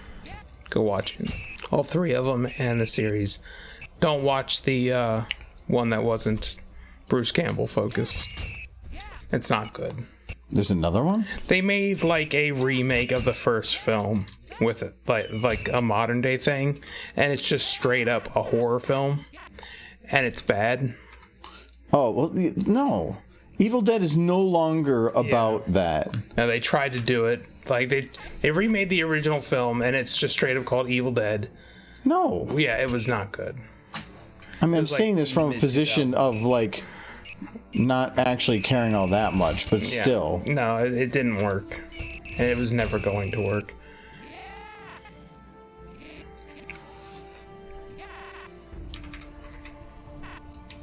I haven't seen it, but I've just heard bad things. Like, it was before they even did the series. Hello, Epic Man. Hello, Epic Man. Timeout speedrun. Timeout speedrun? Why would I time you out? You didn't do anything. You said words. And we said You did say hello. timeout speedrun, though. He did. I'm gonna ban those words. Right next to waffles. Do actual channels have, like, timeout speedrun banned? I'm actually kind of curious on that. I can understand certain large channels actually banning that because, yeah, but also don't troll people. I don't even know what a timeout speedrun is. It's you pop into a place and you try to do something or say something to get banned or timed out as fast as possible, and then saying, like, I did it in half a second because, like, of certain bots or whatever. I think it's stupid because it might be. There's better ways to protest things, but You came to the wrong channel. We're too old. he did fail. to Yeah, understand it. you know what? I guess I do feel good about that. Do discard ban speed runs. Yeah, but that's what I don't like. Like, why? Like, I can understand, like, if there's a place that has done something legitimately wrong and you're just trying to troll them, I don't think it's the greatest way to do it, but at least you have a reason. But some people just jumping into random places to do it, that I don't understand. I've never joined. There are legitimate people trying to do things, and you're just giving them a bad day for your own enjoyment, and that is not a way to live your life. It does feel like you're trying to it feels like one of those cries for attention thing. I don't know. Called being American. Maybe I'm just being overly critical. No, some people. It's Zoomer. Is it Zoomer? I think it's Zoomer. There's got to be a newer generation by this point, right? Something newer than Zoomer. Like, I feel like one pops up every 3 years or so. TikToker. TikToker. I remember millennials were called Generation Y for a bit. I think it's generation something like it that seems now. like I think millennials is pretty engraved, but I remember when I was younger, we were called Generation Y. Gen A, I think. Why? Gen A alpha starts around in 2012 and will continue through at least 2025. Oh, or maybe later. Yeah, they can't choose an endpoint yet. It's usually some kind of a shift. And then Gen Z, but Gen Z ended up... Because Gen X, I love how Gen X is still called Gen X, but Gen Y became millennials. And then Gen Z just became Zoomers, but that kind of makes sense. But 2012 still makes it feel weird. And I am narrow space. I am 84, so I'm an old millennial. Vintage millennial. Or geriatric millennial is the technical term. Generation Alpha. They ran out of Z and they went back to the beginning. I love it. Well, what happened to the letters before that? They even used them? Before Baby Boomer, it was the silent generation. The silent generation, and then before that, it was the greatest generation. Or was the silent generation and the greatest generation the same? I think they're the same. Named after letters. Start with Gen X. Preceding generation was the Baby Boomers. Blatant culture identifier. In fact, this anecdotal origin of the Gen X, illustrating the undetermined characteristics they would become known by. Oh, so it was an arbitrary. Or Billy Idol, who cemented this phrase in our vocabulary. Well, I know Gen X was kind of a thing that they used at the time, and then we just probably chose Y afterwards because they were after very X. much the heavy metal generation. Oh, they were there was a lot of things to identify that group. And then they just kind of... I think the ultimate identifier of Gen Xers was an attitude of not caring. If, just life is happening, don't. Or they wanted to fight against the current system as it was. And they wanted to be different and whatever.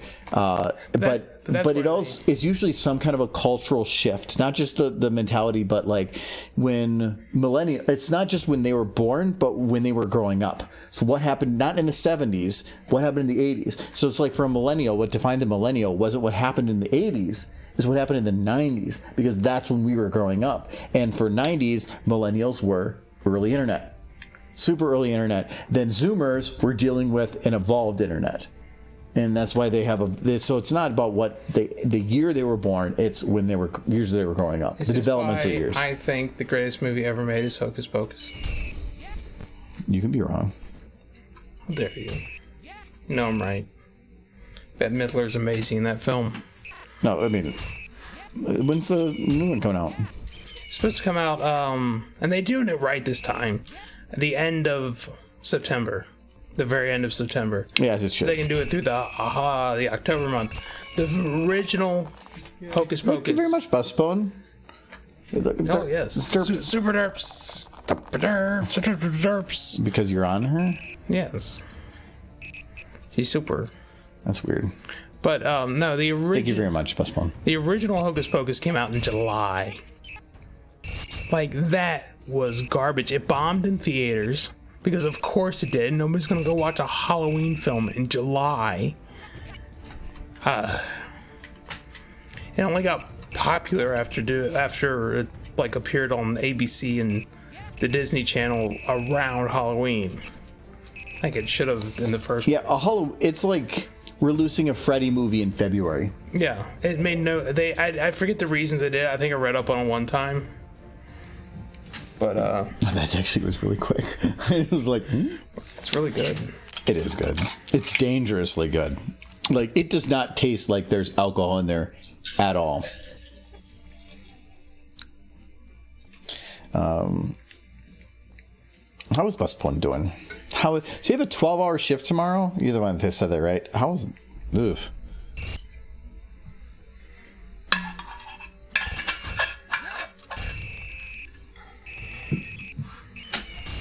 Okay, so the sound is too far back now.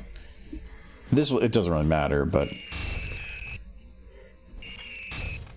yeah, I think Hocus Pocus 2 is the only reason I want to have access to a Disney Plus account come end of September.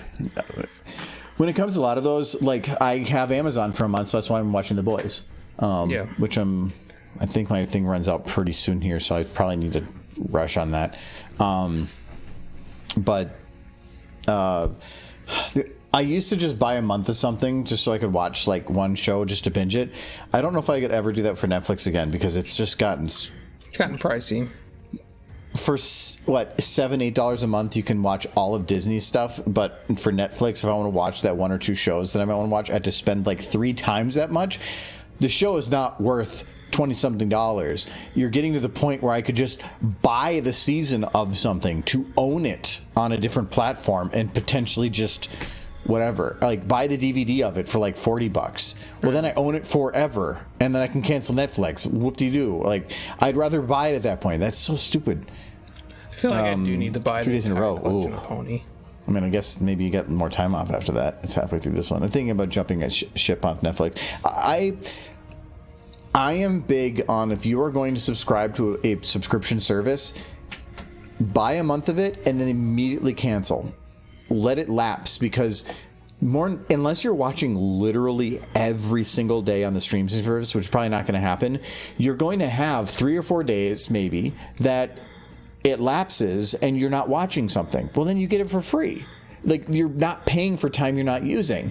And then if that day you want to watch something, then pay for it again. And the nice thing about doing that is that in having to go and actually pay for it again, you are feeling the money leave your account instead of having it be automatically taken out. Yes, I know, like, Amazon has the thing of like, buy a year and get a discount. If you save 3 or 4 days throughout the entire year, guess what? That's a discount. They're just trying to get you to subscribe to a service that you're only going to use partially. It doesn't make any sense. And I do not subscribe to more than one streaming service at a time. Yeah. I only have so much time to watch things. I don't need 3 of them. My mother, she has Netflix, Hulu, Disney Plus. I think she has access to HBO. She has all of them because she grew up when, if you wanted entertainment, you watched television. That was it. Like, she spends all of her time in front of the television when she's off work because that's what she did for entertainment.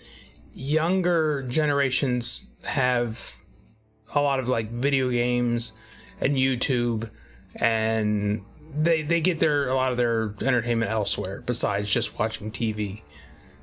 And so I feel like a lot of these streaming services aren't going to have as much staying power as they do now. Like 15 years from now. Well, streaming services were originally amazing because they were a cheap way to get a lot of content that you could watch on demand. But it was all Netflix. It was all Netflix originally, but now streaming is turning into cable, where cable, you had to pay a bunch of money to have access to all these channels. Now you have to pay a bunch of money to get access to all these channels. Yeah, you can, like, the nice thing is you can just break it up and say, this month I'm going to watch everything that's on Paramount Plus. And then after that month, you can say, I'm going to go watch this. But then they started saying, oh, wait, people are like not staying subscribed. What if we just start releasing everything every week, which is what television did? So they're going back to the way of television again. So I just say, screw it. I don't care if you're releasing things every Friday. I'm going to wait until it's done, and then I'm going to binge it. I am kind of glad that Ponies is going to be continuing to do the once every other week or whatever, because I don't want to binge it all. I know, but I don't like the fact that they're doing it solely so that you stay subscribed. So instead of spending $20 to watch it all, if you want to watch it live, you're going to spend hundreds of dollars. Well, if you want to watch it as it comes out. Yeah, which no, I'm going to wait till it's done, and then I'm going to binge it. So it's nothing different. I want Ponies to be stretched out forever. Our explains streaming surcharges is me wondering why his Minecraft disc is round and not cubed. Well, it's an important question. That I mean, yes, but at the same time, no. I mean, you could cut it, but no. Just don't. If you're subscribed to more than one streaming service at a time, pick one, cancel all the rest, and then just jump between them. If you need to watch more than one streaming service in a month, learn not to. It just doesn't make any sense. Get a hobby. It's just watching too much television. I don't think Netflix is a bad deal for how much content they have, but don't have Netflix and Paramount Plus and Peacock and all these because you want to watch things as they're coming out. There are better ways to spend money. Subscribe to one, watch everything as it comes out, and maybe if stuff comes out, then cancel that, move to the next one, watch all the backlog that's built up. you can save literally like $50 to $100 a month by comparison. I don't get it. I don't get it. The only time I've had more than one at a time is sometimes I've gotten Amazon Prime because they've given me a free month, but then I didn't really pay for it. So, except for this month, I thought they were going to give it to me for free, and then they kind of like lied and it wasn't free. But it's okay because I wanted to watch The Boys anyway. So, I was a little concerned because there's some clipping going on right here. When That happens so fast. No, these are the frames. These are the actual frames that are rendered. Mm-hmm. There is no clipping. Yeah. So there's clipping between frames, but that's not in render, so I don't care. And shorts I don't render with motion blur. Right. So I don't have to worry about it either. Did Netflix add ads for certain subscriptions? They jump their price up and then say, but if you want ads, you can drop the price down. But that actually angers me more because, again, it's becoming television again. And so, like, I'm just going to go back to cable. Actually, you know what? There's this great service called YouTube that has all the content's free. If you want to watch without ads, it's like, what, $12 a month? I pay it just so then. There's actually LTT just put out a video recently that actually talks about their highest revenue videos. This one, reacting to our most profitable videos, that actually goes into detail in regarding the difference between premium membership financial stuff and ad revenue. It's kind of actually interesting to hear some of that stuff. And but I do it because I don't want to watch ads, but an ad blocker takes away money from other creators, and that kind of feels like being a dick move from my perspective. So I just bite the bullet, and I've been on premium, I think, for I just watch the ads, and it's free. No, if you want to do that, perfect. That's the actual. It's when you use, because a lot of the creators some are reliant on ad revenue, but it is a source of revenue for people. And when it's not a business that is trying to get by and survive, that can hurt. Taking away ad revenue. So Don't take away our brought money. I don't feel comfortable benefiting from ad revenue and then also taking it from others. I don't feel comfortable. So I just spend the money a month. You need to buy brats, by the way. Otherwise, it's not brought money. You gotta spend all your YouTube money on brats. No. Even if we don't eat them. And the YouTube revenue has been hilarious this last week or so because when I did or when I had the Made for Kids stuff happen months ago, for some of my videos, my revenue dropped to literal nothing. I think it was like 30 cents a day I was getting. I literally went to nothing. And now because of the new video, it's actually jumped up to 100 times that, so it's like $20 a day. Fight for that though. Hard. So yeah, you know what? I don't mind so much right now because it's kind of been rough. So I can show you. So the pony butt. So analytics wise, this was when I put out the new video. And so yeah, it's $2. Okay, still it was basically nothing. But then as soon as I put out that video, it went up. And the best part about this is if you actually really dig into the analytics, this is where I actually find it interesting, is this is the revenue from the new video. Well, it's been steady. Its revenue is going down because less people watching it. But it has helped push YouTube to recommend other videos, which is offsetting it. So it's actually keeping steady, which is very surprising, but actually very nice because YouTube revenue was absolute crap for a while, and that was rough. But yes. Rocket Surgery still seems to be doing okay. The what? Rocket Surgery seems to still be doing decent. Actually, I wanted to check something with that. Where is that video? It didn't video? get for kids, did it? No. Okay, good. That one would have actually, if it got marked for kids now, it wouldn't be so rough. They nuke high school in that film. I feel like you could fight that one pretty easy. No, because it's an explosion. It doesn't see anybody actually die. I want to see something here. It's heavily implied. Mm-hmm. I think it actually worked. You blew up a high school. Perfect. Okay. At this point, this is when the new video came out and it got in people's recommendations. It was at this point that I changed the recommended video at the end of this video to this specific one, and boom. Shot back up. Yeah. So, yeah, that's actually pretty interesting. This one's actually been very profitable, but it also took me a ton of time. So Only per 2 hour, years.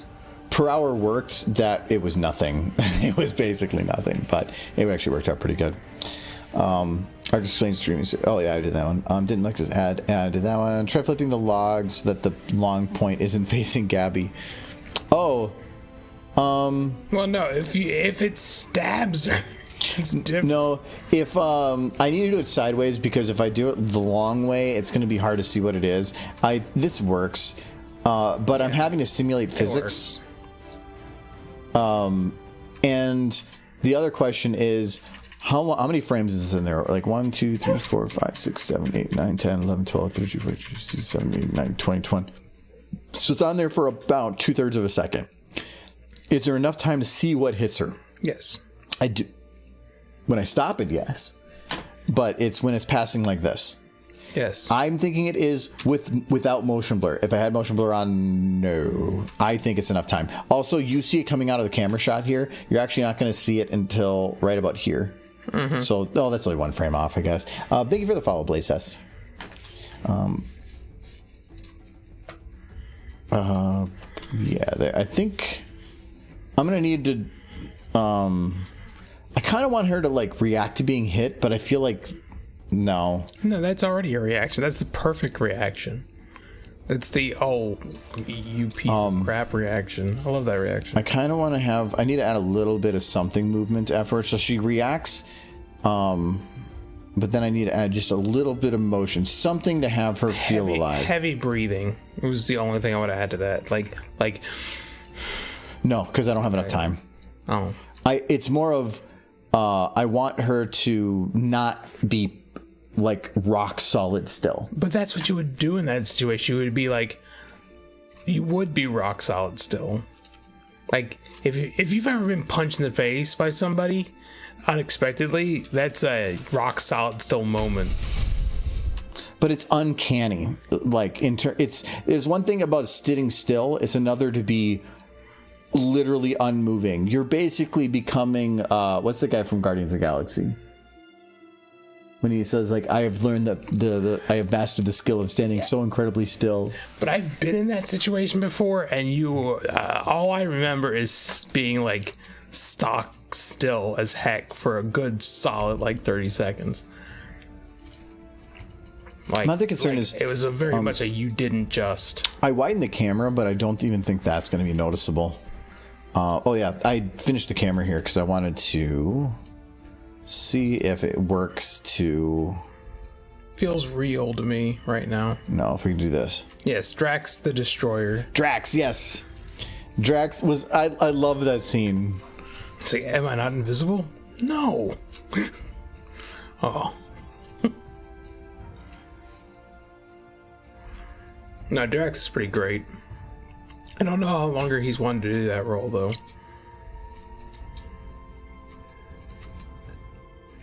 I heard that he's wanting to retire, which makes sense because when you get he's getting older, and maintaining that kind of body mass as you get older gets harder and harder.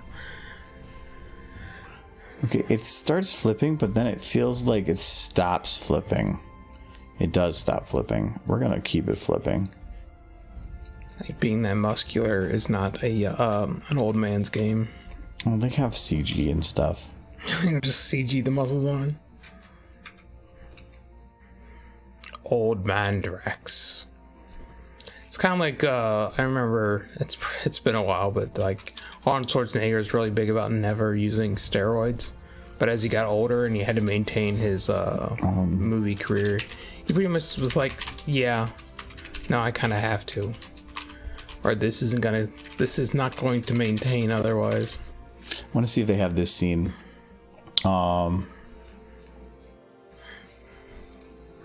I think it was in this one. They had the bit in here where he basically explained. Yeah, they explained I thought he was walking down the stairs. I'm not going to know, and I don't want to walking give down copyright. concrete stairs. I remember. He was walking down concrete stairs, and he was trying to explain because he went from Fat Pratt, where he was like was a larger guy, and then like he lost a ton of weight for the next season of Parks and Rec because he was getting into the superhero thing. And the explanation was he was walking down the stairs, and he's like, "Yeah, so I just stopped drinking beer, and this happened." Like, They're just nodding their head like that was it. That was the whole explanation. They moved on. Wouldn't that be nice? Stop drinking beer. Oh, I love that scene. Fit.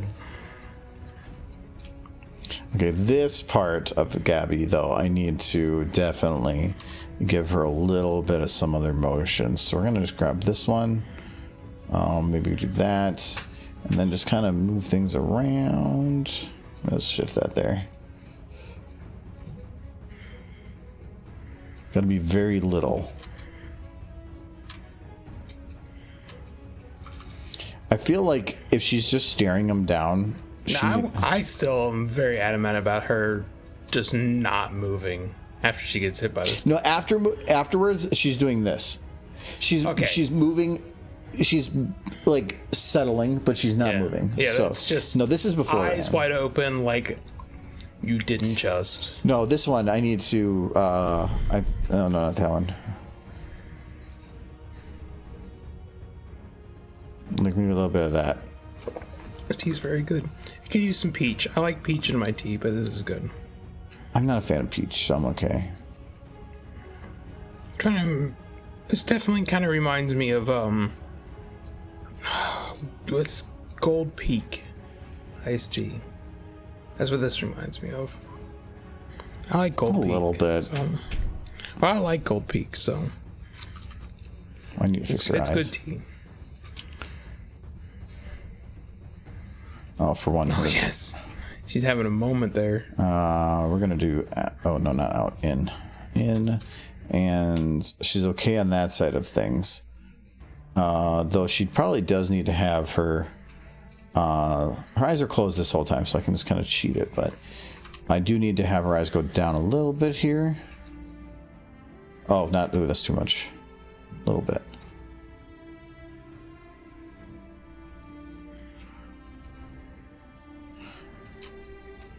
I feel like this. I just love her face there. It's so good. It's very good. It's that that immediate realization about what just happened, and the feeling of absolute anger. And I will hurt you. If I will break all your bones, face. As soon as my brain finishes catching up with what just happened, you're dead. And I'm going to have to play with the wings, but I'll do that in a final pass. I'm right now just more worried about certain things, like the fact that this stick is piercing her feet. Which I actually cannot do much about. You would just have to put her claw above the stick, or have it kind of gripped around the stick. No, I just got to move it forward. Or I can't really move her up. That is actually, you know what? I have the easiest way to do this that is completely different. And now for something different. Problem solved. Holy crap. Kinda.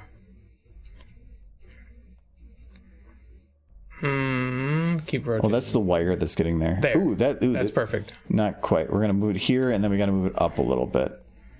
Because I still need to have her. Well, it's too far up. I still need to have her grasping. Well, she can grasp that one stick. Maybe it's a really sturdy stick. Or do I not care? Well, now you're just right back through her feet, though. Right there. Perfect. Because right now she's not actually grasping it.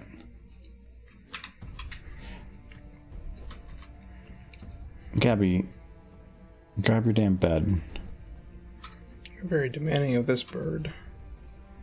I think some of my drink got into the handle of this cup. It's weird. There we go. Just gonna leave it. Remodel the whole thing. Yep, we gotta destroy it. We gotta remake it from scratch. We'll make our own model. That'll go well. I imagine a children's drawing Like, I think I could model something. I think It would look bad. I accidentally deleted him in the shot. Oopsie doodle. Hopefully this doesn't... I had some drop frames, but hopefully this doesn't drop anymore.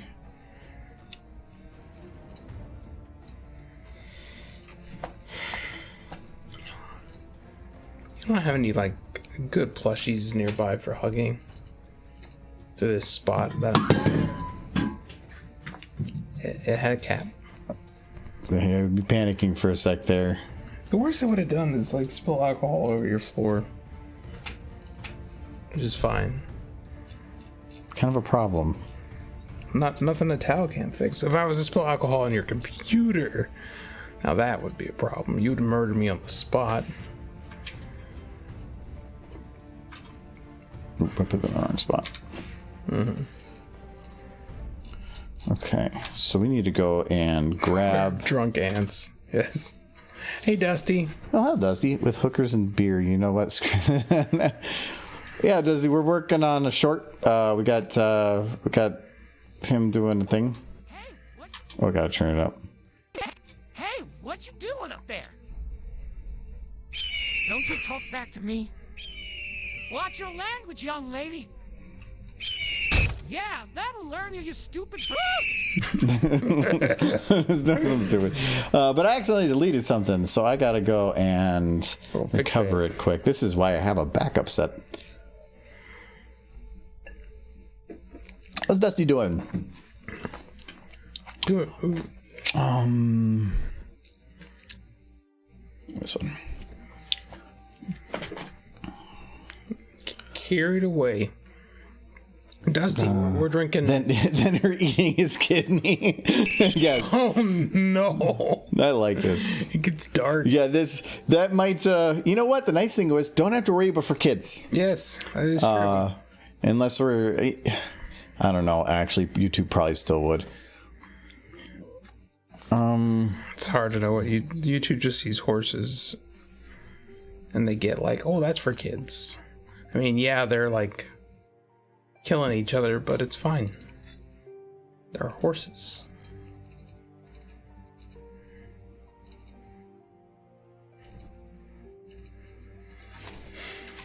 I feel that, Dusty. I'm looking forward to working on a thing I'm working on more this weekend. That I'm not allowed to talk about. It's a secret, kinda, not really. We're gonna be streaming it at some point. Yes. And I've already put a ridiculous amount of time into it, and I've lost a lot of sleep over it. It's quite fun. Nifty. Unlock. Copy. I'm gonna put them in that shot. Paid vocal work to get done. Ooh, paid vocal work. I'm doing okay. Long week work is over, and now a long weekend on my own projects. Oh, that's nice. We marked both for kids and as mature. That has actually happened. Not for me, but it Having people. was it Tridashi had one? It was somebody in the pony community. Yeah, somebody in the pony community said that they had a video marked as both, which is hilarious. But it doesn't say Murphy's doesn't say or does it say 13 or younger?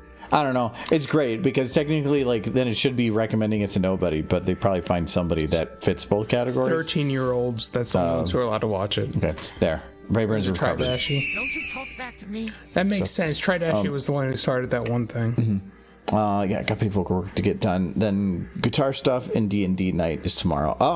Well, that sounds like a lot of fun. Oh, that sounds like a really busy weekend. Probably have all fun stuff though. So, hope that goes well. Oh yeah, guitar stuff and yeah, that's a whole day.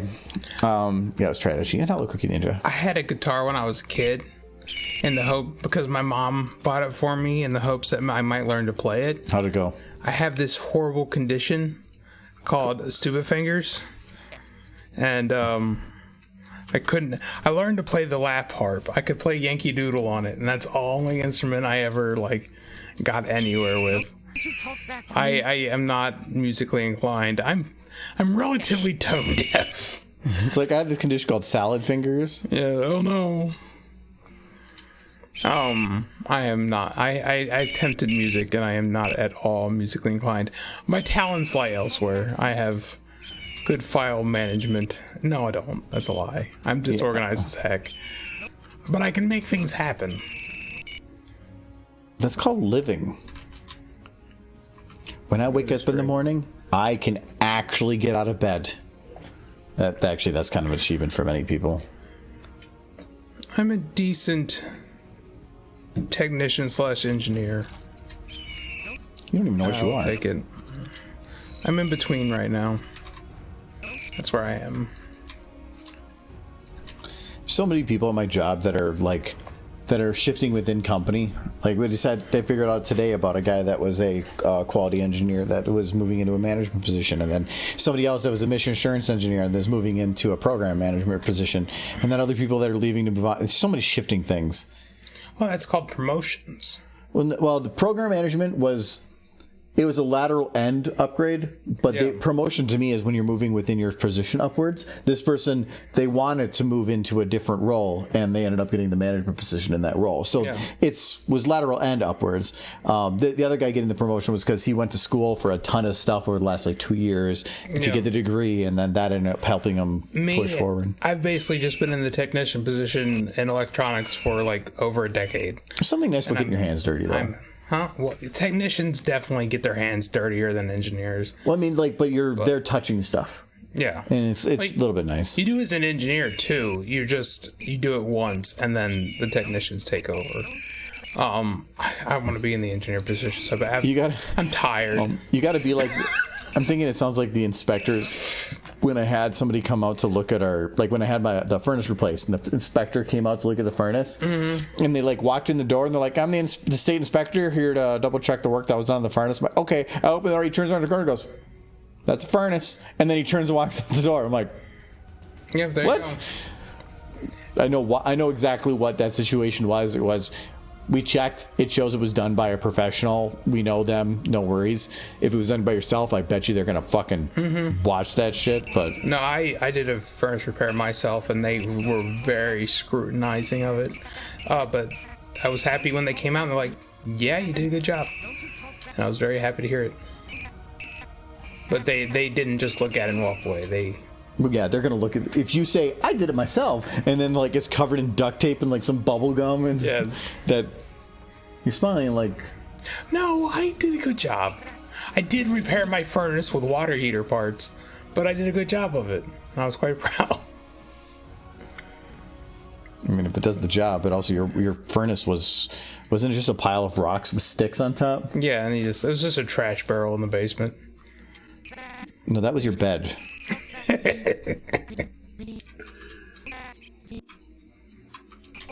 Yeah. Duct tape does fix a lot. Let's see if this is everything. Well, that was the no.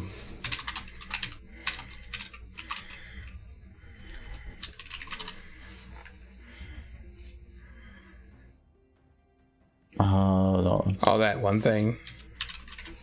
Or the chart. I think it's the duct tape WD-40 chart. Yeah, this one. Does it move? Yes. Should it? No. Then use duct tape. But should it? Yes. No problem. Does it move? No. Should it? WD-40. No. I love this. It's basically saying you can fix anything, just duct tape and WD-40. 90% of the time, sure. Not really these things. I've actually had some problems with because I use WD-40 to lubricate them instead of silicone, and because of such, they move too easily, and then it's caused problems. Now, it's difficult to keep them in position. Where the silicone would have caused enough resistance to have been fine. These now flow too freely. It's worn out a little bit over time, but when I originally did it, I actually had problems keeping them down. They're supposed to stay where I put them, but they kind of flow a little bit more. It's better now, but it's been 4 or 5 months since I did that. Eventually, it's going to improve. It's just scaffold tape. I actually use... my favorite tape to use is either electrical or painter's tape. I like using electrical because it's black. Very different tapes. I know, but electrical tape is great because if you want something that is not visible in a dark place, electrical tape is perfect. and it sticks pretty well. But if I just need something, I love painter's tape because it doesn't leave any residue. It's temporary. You can put it in, take it off, and not have to worry about it. I love being able to have tape that does that because I use it for marking shit. I'll just put it on things and whatever. I've used it for a ton of stuff. Don't you talk back to me. Okay, I just have to get him to move a little bit here. So I'm just gonna put him a little bit like this. I think I'm looking forward to getting moved up to engineer because being a technician is very exhausting because you're basically the grunt man of electronics, and I've been doing that for over a decade now. Well, you also have to deal with draft and stuff. Well, draft is a different department entirely. I know, but he comes in and is very annoying. He is very annoying. He's still going to do that after I get promoted, I'm sure. I love that you're like talking like I'm going to get promoted. No, I am. I was told I am. Yeah. I mean, it'd be why'd it be back down? And parents just love to tell their kids, "Yeah, you're going to be an astronaut," and you're like, "Oh." No, I'm very much looking forward to it. Don't you talk back to me. I haven't been given an exact timeline, but my boss, while he was drunk, did tell me that I was up that the plan was to promote me. Because that's how you do negotiating. Wait till your boss is drunk. Yeah. You work at a good place when your boss gets hammered at work. That's how you know you're in the right place. Yeah, I'm sleeping on the couch. It's fantastic. Horse. Just want to give him a little bit of a forward thing. Don't you talk back to me. Don't you talk back to me. Don't you talk back to me. Okay. Sounds like an Oshavalis. No, because we weren't actively working. It was kind of an after work. We ended work halfway through the day, and we had a grill out, and we had brats and burgers and beer, and it was quite nice. It was quite lovely. When I worked in trucking, we used to do that sometimes. The drivers would pop in, they'd be really bored, and they're not supposed to drink on the dock, but good luck trying to stop them. And the one guy, we just pull a grill up at the dock door entrance, and I remember he would be grilling burgers for everybody. He would buy them too. And he would just stand there, and he would have like a Coors Light in one hand, he'd just be staring at the grill, and he would just be there for like half an hour. And when he was out of beer, he'd go grab another and he'd go stand in front of the grill. And he wasn't looking at anything else. He just stared at the grill. I'm like, you have a very exciting life. No, that's almost like if you enjoy grilling, and I do, like just staring at the grill while the food cooks and watching the smoke rise and just... He's a driver. He spends most of his day staring out a window. He's probably just used to going in La La Land. Yeah, he's probably like clocking out in his head. I can see that. In Japan, you can go out drinking with your boss, and then they have to be honest with you. My boss, like, when he got hammered that day, and it was Memorial Day weekend, because that's why we were grilling, he basically just laid out all of his thoughts. Like, everything he had been, like, kind of keeping on the down low just spilled out, and it was entertaining and informative at the same time. Because I had like 3 beers and then I sobered up and went home. He had 7 and he drank some of the like 9.5 stuff. So he did not go home that night. He slept on the like couch in the office. And then he woke up the next day. He's like, what have I done? He said he wants to grill out again for the 4th, but he's like, we're going to get less beer. I'm like, you just need to drink less beer. The problem isn't the beer. Like, well, no, you blame the alcohol, you save the man. That's the human way. It's not his fault the beer was there. He had to drink it. It was there.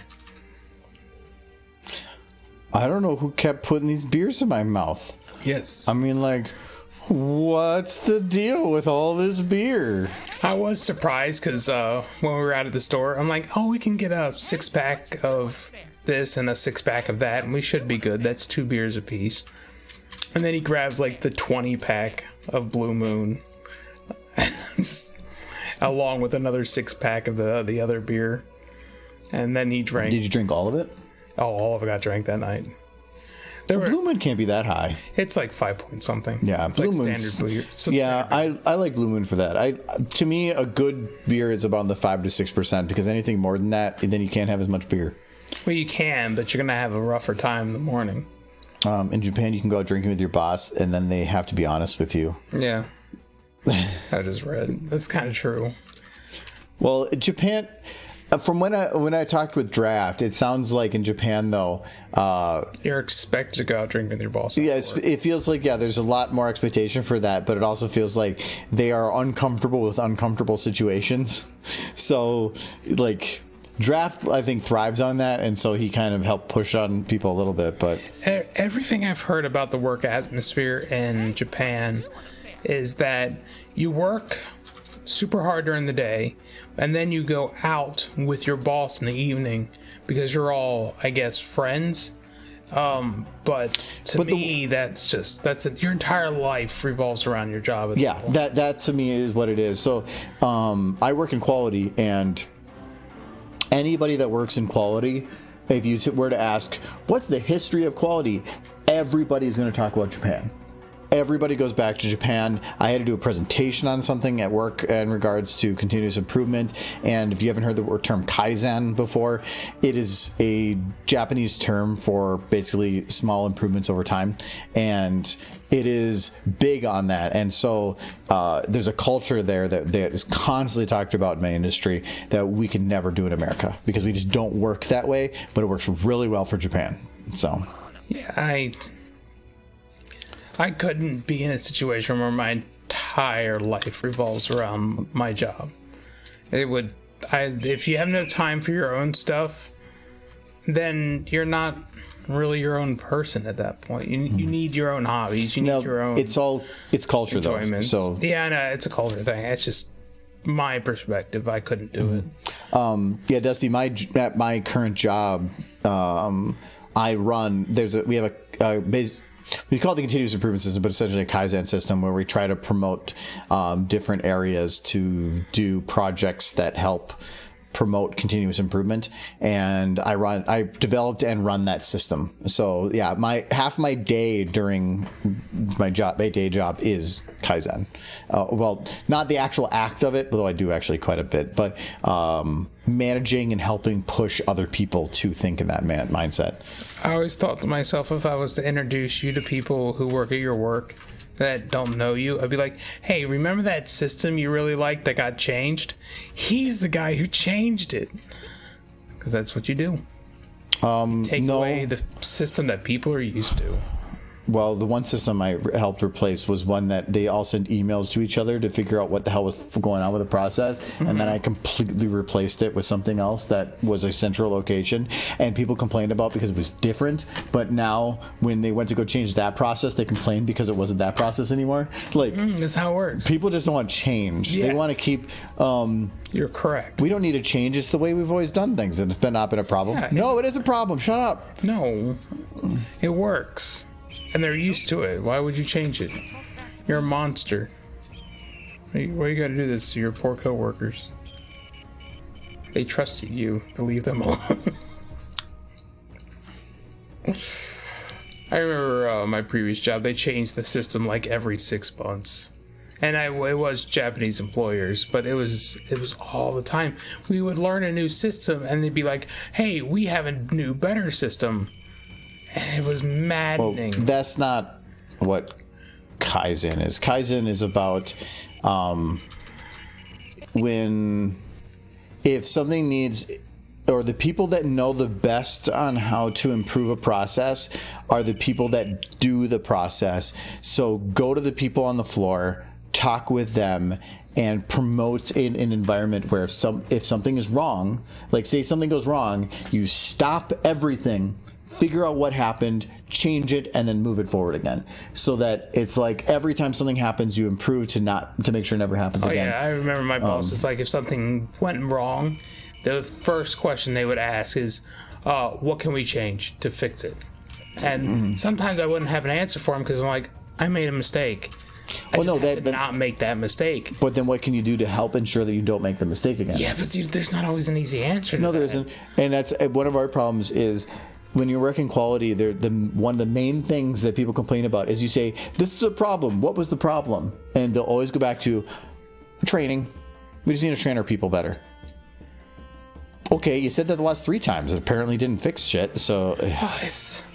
You can't fix... Everything is blamed on training because it is the easiest thing to say is wrong and requires the least amount of effort.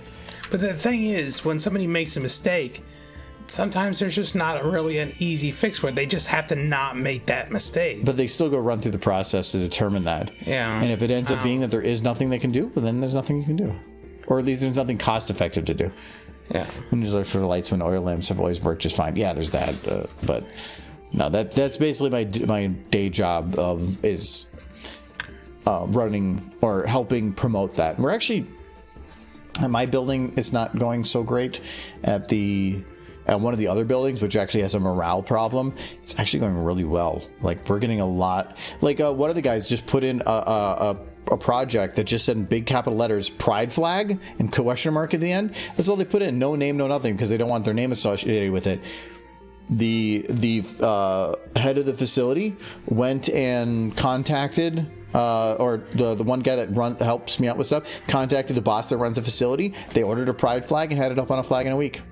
There you go. I was actually really surprised they actually went through with that for the industry that I work in. So they have a pride flag up. That is surprising. So somebody that wrote that can now look outside and go, wow, whoa, holy crap, they actually listened. What are they going to think they're going to do now?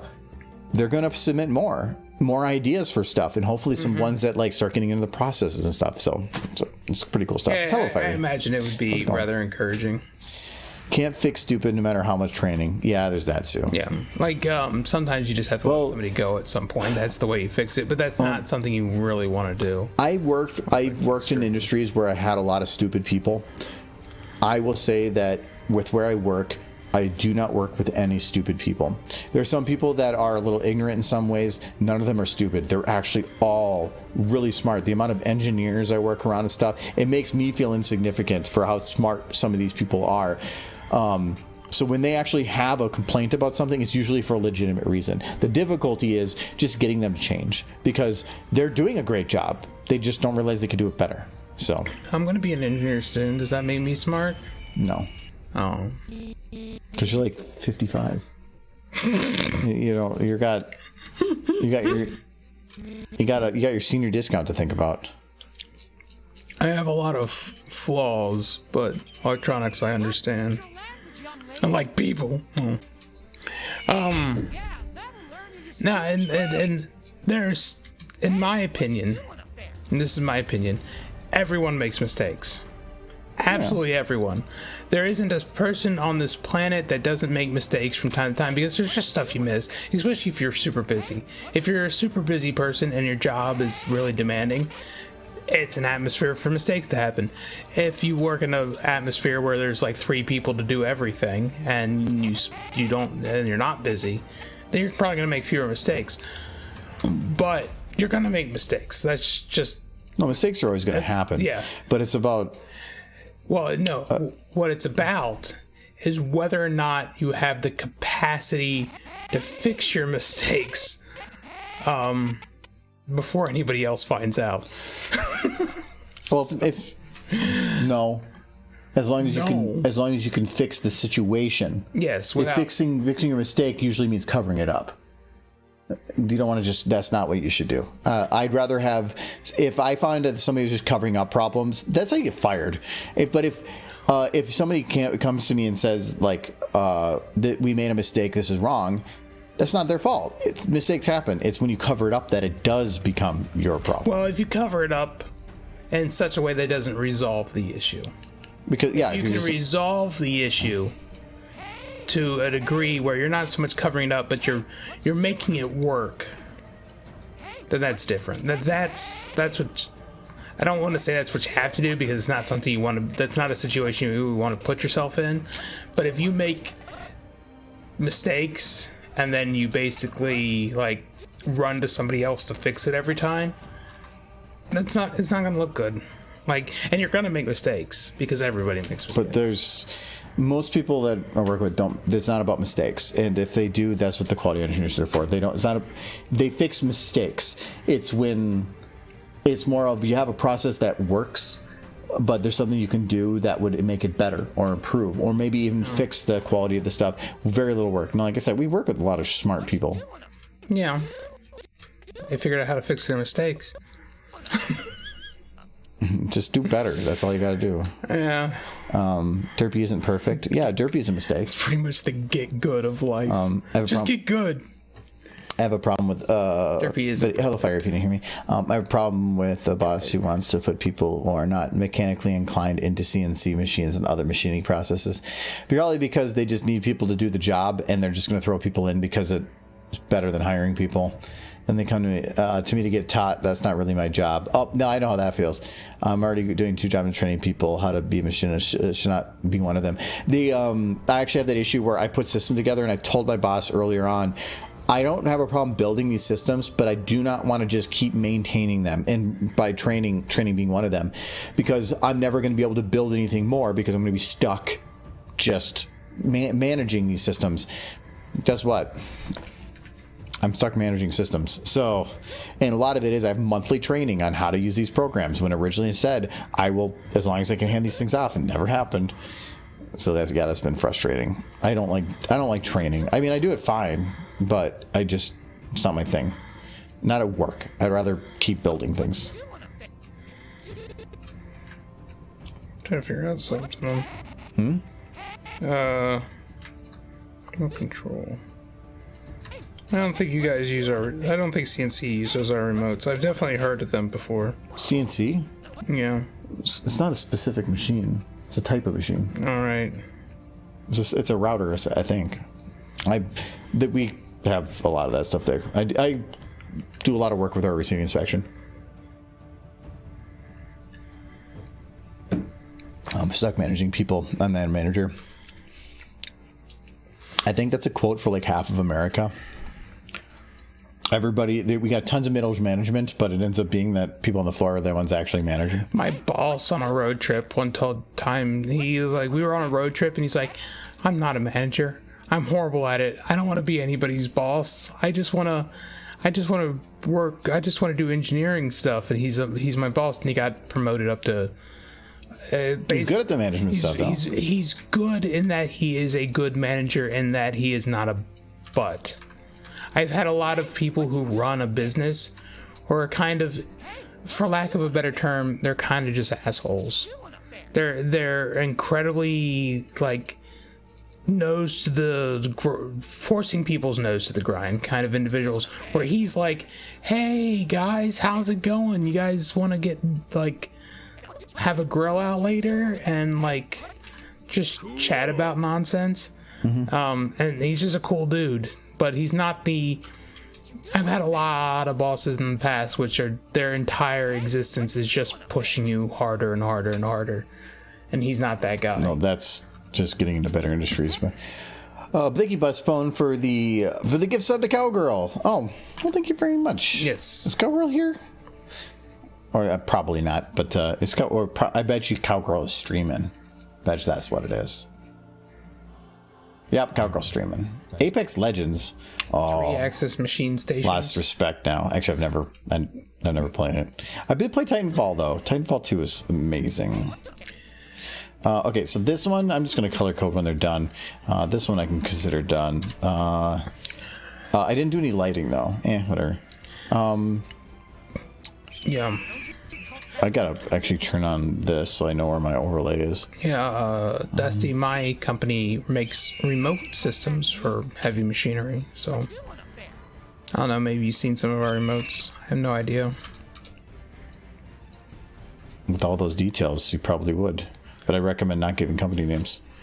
Yeah, that's why I didn't.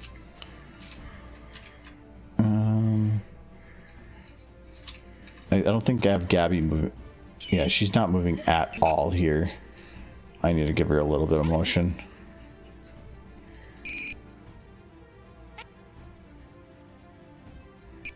Okay, that should be enough.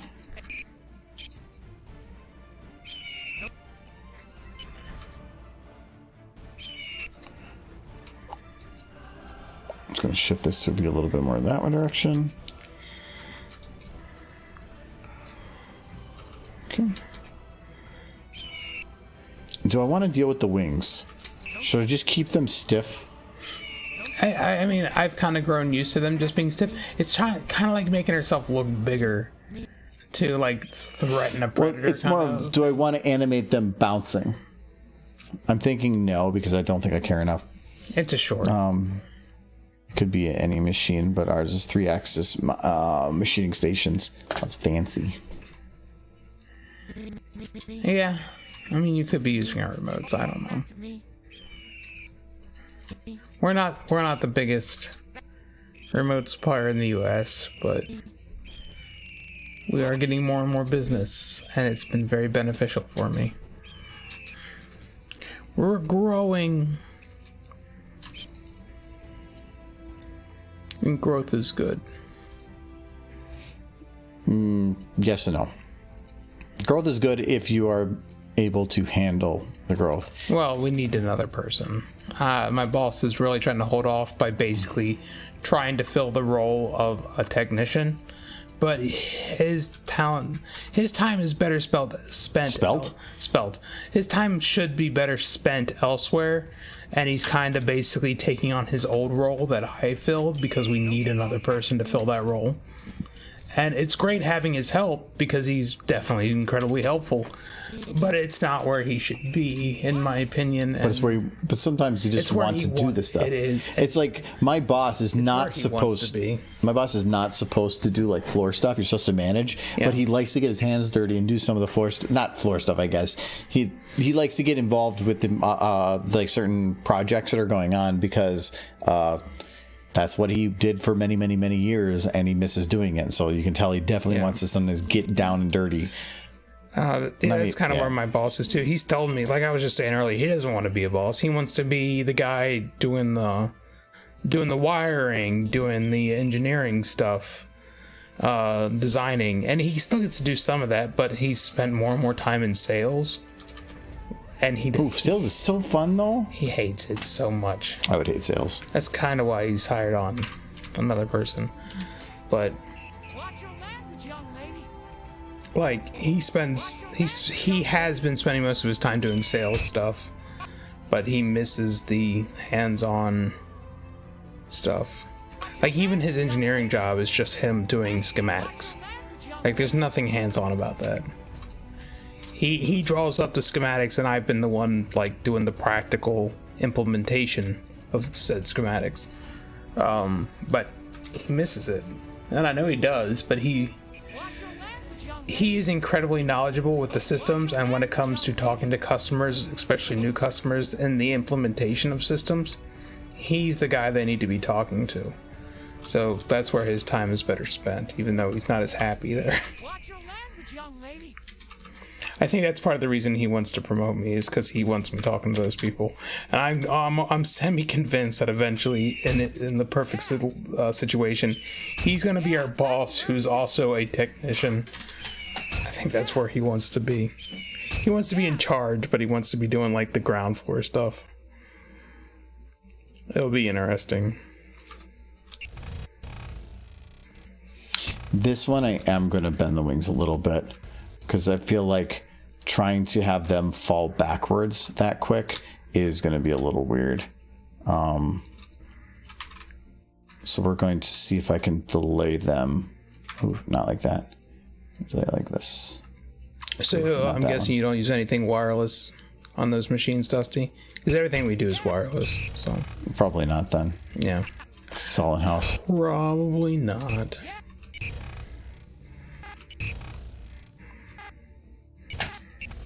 I think the big then it's not our equipment. Everything we do is wireless.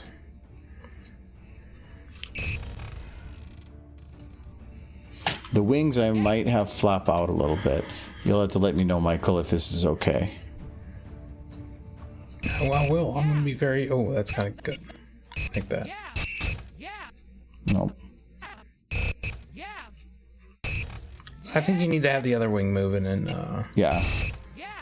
junction. Yeah, that might help. Actually, I might just need to do this part of the wing. Yeah, that kind of helped. Actually, I probably just turn it a little bit more this way.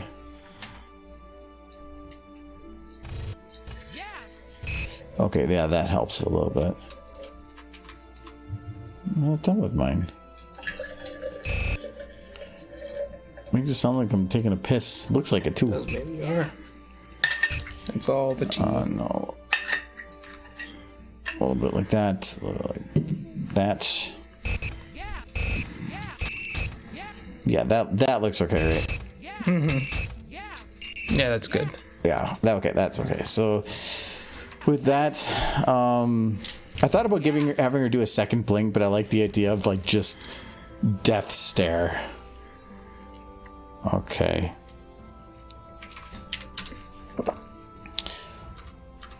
Okay, so there. But I have like no lip syncing done here. I'm not going to worry about the lip syncing right now because that would probably take a lot of time left. Let's worry about the animation stuff right now.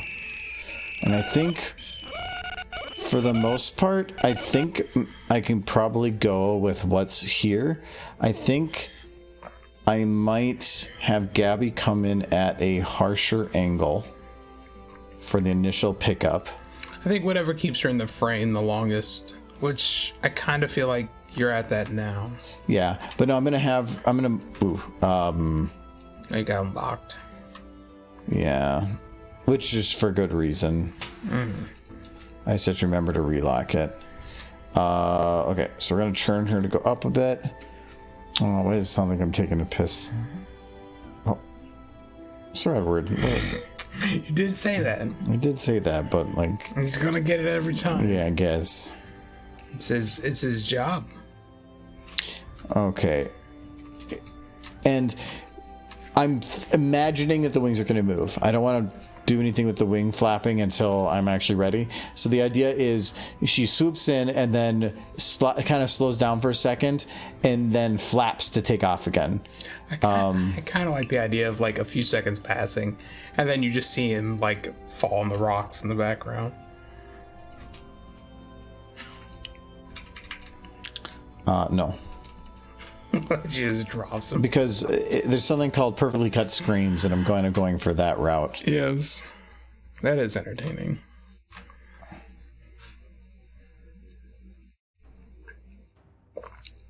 I've had enough alcohol to drink that I'm going to be completely useless for anything besides video games after this is over. Oh darn, Michael, you only can play video games?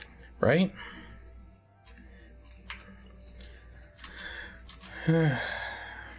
It just means I'll be social. Remember, Michael, 4 kids. No for kids. 4 kids makes no money. Children take money away. It's like I'm just discovering this. Children are a money sink. How dare they? I'm glad I was never a child. I've always been an old grumpy man. You definitely look like you probably started at the age of 20. Yes. You're like, what's that one movie with Ron Williams? Yep. Jack? The Jack, there we go. That's what you are. Uh-huh. The Curious Case of Benjamin Button, but I just but I just started old and never changed. Like I just kept getting older.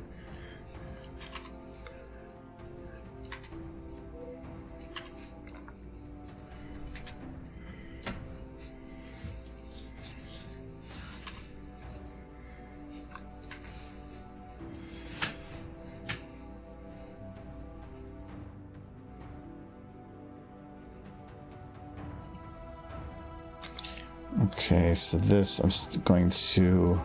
I'm actually afraid of seeing just how gray I am if I let my hair completely go as far as hair dye is concerned. Like this is hair dye. Don't be confused, Chad. My natural hair color left me years ago. It used to be a dark brown. Now I'm like light brown to gray at best.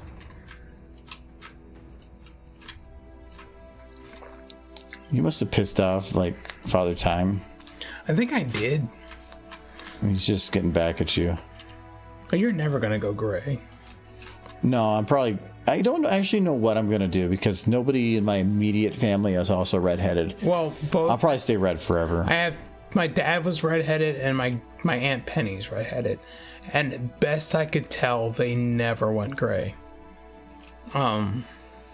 They always just had red hair. It just maintains.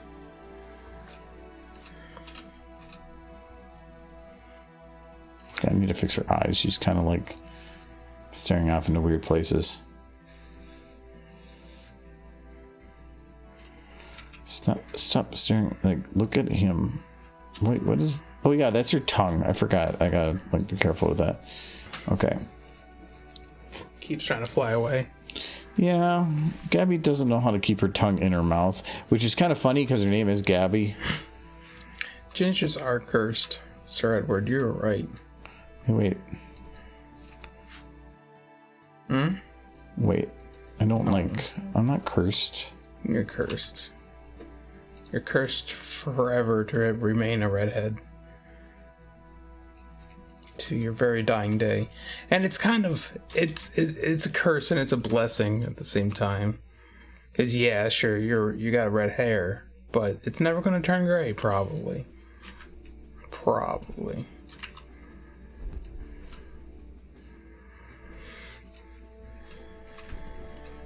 Like, I started going gray in my 20s, and by the time I hit 35, I was just, like, nearly white. And the only thing that makes it have color is, like, the stuff I buy at Target.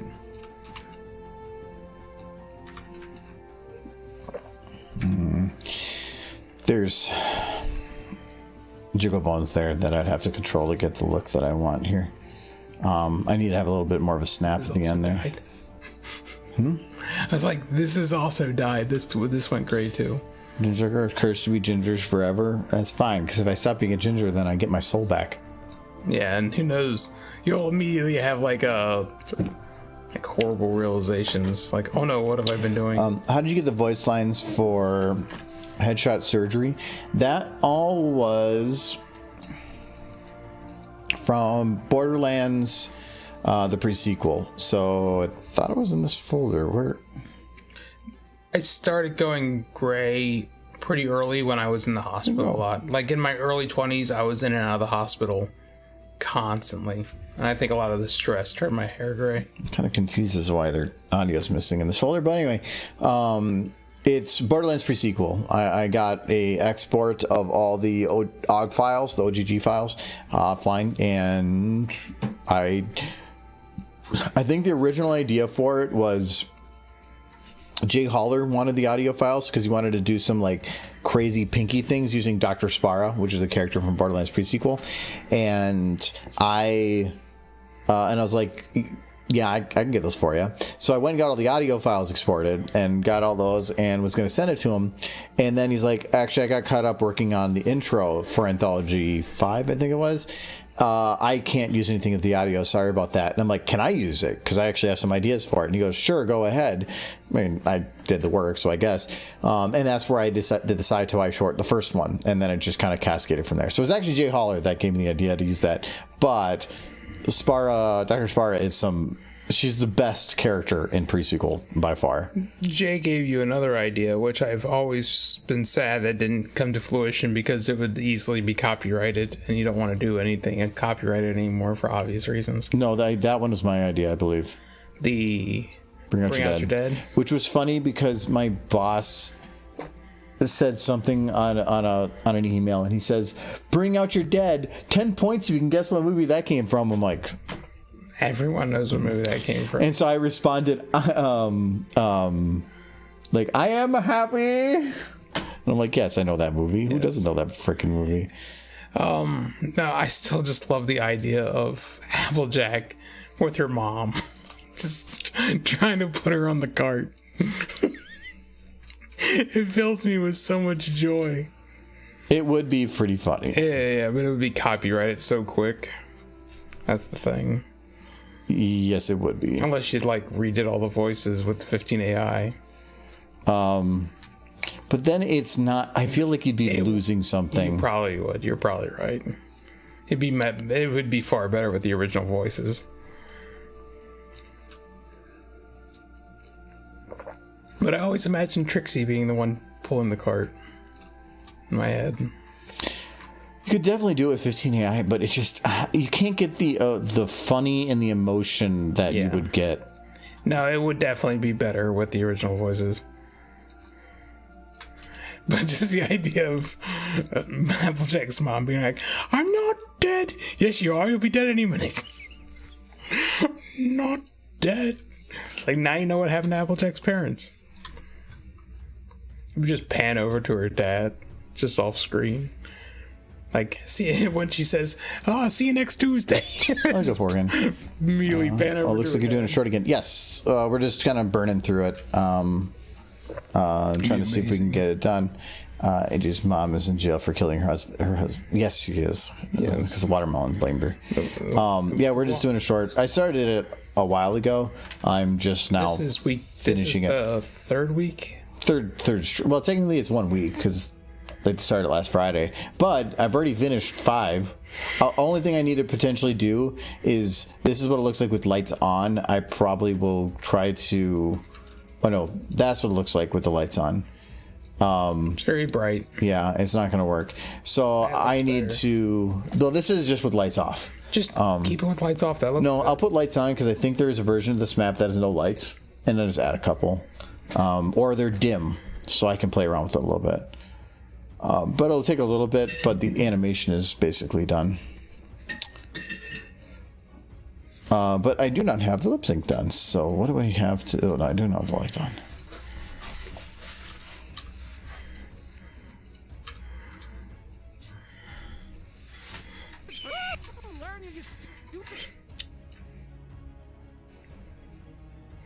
No, I'm sure there's lots of good ideas that YouTube would just demonetize you on immediately. Which is sad, but well, when YouTubers say demonetized, it's not YouTube really making that. Well, YouTube is kind of making that determination, but it's not like YouTube's going in there and being like, "You can't do that." It's because when you are putting through a new video, you have to select different things on the video that you are covering, and there are certain topics, like if you're covering gun control or political topics or some things that might consider like violence, you have to then move from being a no restriction to adding certain types of restrictions. And it's not that YouTube is then removing ads completely. It is restricting the type of ad because an advertiser can say, "Do not put my product with content that fits these certain categories." Normally, there's like at least 3 categories. So you have there's no issue, then a severe issue, and then somewhere in the middle. But if you put any of those, an advertiser, and usually the ones that pay the most, are not going to want to have themselves on anything on that list. Mm-hmm. So by demonetized, it means you're going to still see ads, but you're going to see ads that are not going to support that creator nearly as well. And one of those categories could see a half in revenue. Swearing is normally an interesting one because there's actually 4 levels of swearing, where it's 0 and then some. And the some, I've never really noticed the difference between the two. If I went to the 3rd or the 4th, maybe I could see. Like the big thing where you can't swear within like the first minute. That's no 30 seconds. No, you can swear, but you can't use the big swears like the F word, the S word. You can't use that within the first 30 seconds. If it's within the first 30 seconds, then it will actually require you to go to that 3rd level. Mm-hmm. And then if you use it excessively, you start getting into the 4th. Like if you're just like F-bomb everywhere. But so those questions only come up if you have a monetization enabled channel. If you do not have monetization enabled, YouTube doesn't ask you anything. So they don't care about what the content says They only care about it if advertisers are involved. They don't care about you marking it for having specific about pro-gun or anti-gun. They don't care about that. And they only care about whether or not advertisers care about it, which is kind of goofy. Well, I mean, they're the money generators. That's how YouTube makes its money. Well, that and selling data. Yeah, there it is. Ads are a good portion, but it's selling data. It's selling to marketers, which is why the 13 plus thing. Well, then because you're not allowed to take collect data on anyone under the 13 or under, and then YouTube decided to address that by any video they deem aimed at children. Which I love that whole concept, because I can go to my metrics and I can see every age group, 13 all the way up to an infinity. Yeah. And then I'm guessing YouTube also keeps numbers for everybody. Which means if they know how to subtract, they can derive the numbers. They're not recording the numbers, but they can very easily figure it out. I can't see specifics. I can see only percentages, but YouTube probably has exactly how many views are within each of those groups, but they also keep a total view. Voila, you have your 13 and less. It's like, holy crap. It's so stupid. They've gone about it in an incredibly bizarre way. They're trying to do it the cheapest way possible. Is it? Because it seems like just asking the user's age. Like every other website that has an age restriction would be the simplest way to go about it, but they've chosen this. Oh, if this looks like it's intended for children as we perceive it, then we will not collect information on that video. Not necessarily not on 13-year-olds and younger. Like if a 13-year-old is watching the Colbert Report for some reason, they're going to collect their information on that video because... But they don't... But whether or not they know it's 13. Yes, because they don't ask. But like I said, I can see percentages of, out of all the views that they're allowing me to see, what percentage of them are a certain age group. But I can't see there was 1,000 views in this group or not in this, or in this group, because then I could derive the numbers. Yeah. But they don't give me that information, but YouTube could. YouTube can get that information. You know it's out there. I have no idea why they've decided to do it the way they've been doing. People lie about their ages all the time, though. That gets somewhat dangerous. So Twitter actually has been known to, and I think I brought this up in the podcast or something, but if you are, say, 12 years old and you make a Twitter account and you lie about your age, and then 5 years later, when you are 17, you mention at some point in passing that you created your account when you were 12 years old, you can be banned because your account was created and has a date starting in an invalid age, and even though you are technically well within many years of a legal age at that point, you can still be banned. And it has happened. Yeah. So could you lie about your age? Yes. But if you then create an established account that you want to keep using forward, you have never tell people your age. Never put it anywhere, because all they have to do is have something that states and can confirm that you are at some point when it was created not within the legal age. Like I could see like if they did it where if you say you're 13 on YouTube, they will not collect your data if you're 13 or younger, and then everybody who doesn't want their data collected just starts saying they're like 5 years old. Even if they're like 34. I could see that being an issue for YouTube if they went about it that way. But how many people are really like going to do that? I can't imagine it's a ton. No.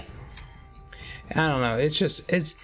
I think YouTube basically was given a blank slate of how they wanted to address the COPA thing, and they chose a really bizarre way of going about it. But what can you do?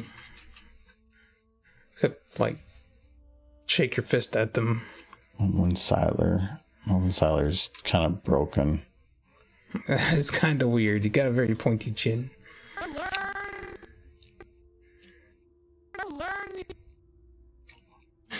Sombra's New Groove.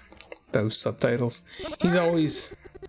Like, the one subtitle I love, because we kept making the joke with Trixie and Sombra, it's just it always panning over to Trixie and her being like, "Oh no, he's hot." I put that in the yeah, he was just talking about the subtitles. Oh god, I left closed captioning on and clicked on Summer's New Groove. The subtitle. Okay, yes. The only thing I don't like about some of the subtitles is like Luna's Banishment was okay. It didn't really have it had a semi-story, but the subtitles just added to it. Summer's New Groove, I added it, but then I feel like it takes away from the video a little.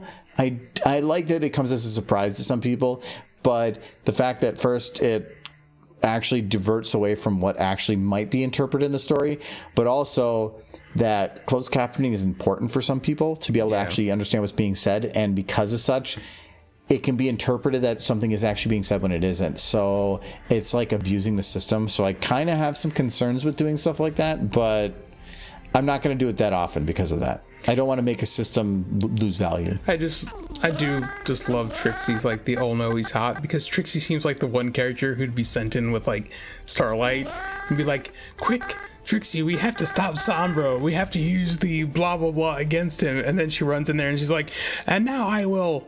Oh, hey. It's like, Trixie, no. Oh no, let's wait. Let's wait a second. He looks like he could be okay. It's like, Trixie, no. But he's hot, Starlight. See, this is the fanfic I'm like playing on my brain. Where Trixie doesn't care that he's like destroying Equestria. She thinks he's cute. And that's all that matters. Because Trixie's a butt sometimes. I like this storyline. Oh my god, Senpai noticed me. Yes. she blushy horse. I can't even remember actually what I wrote on there. All I remember is, "oh no, he hot." Yes, that was the best thing. Oh no, he hot. It's like, I will stop you. Oh. Dude.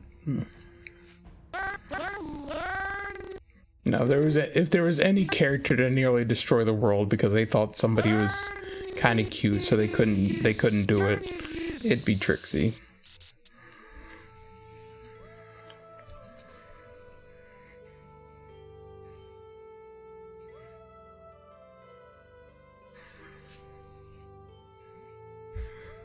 My booze is gone. Somebody drank it all.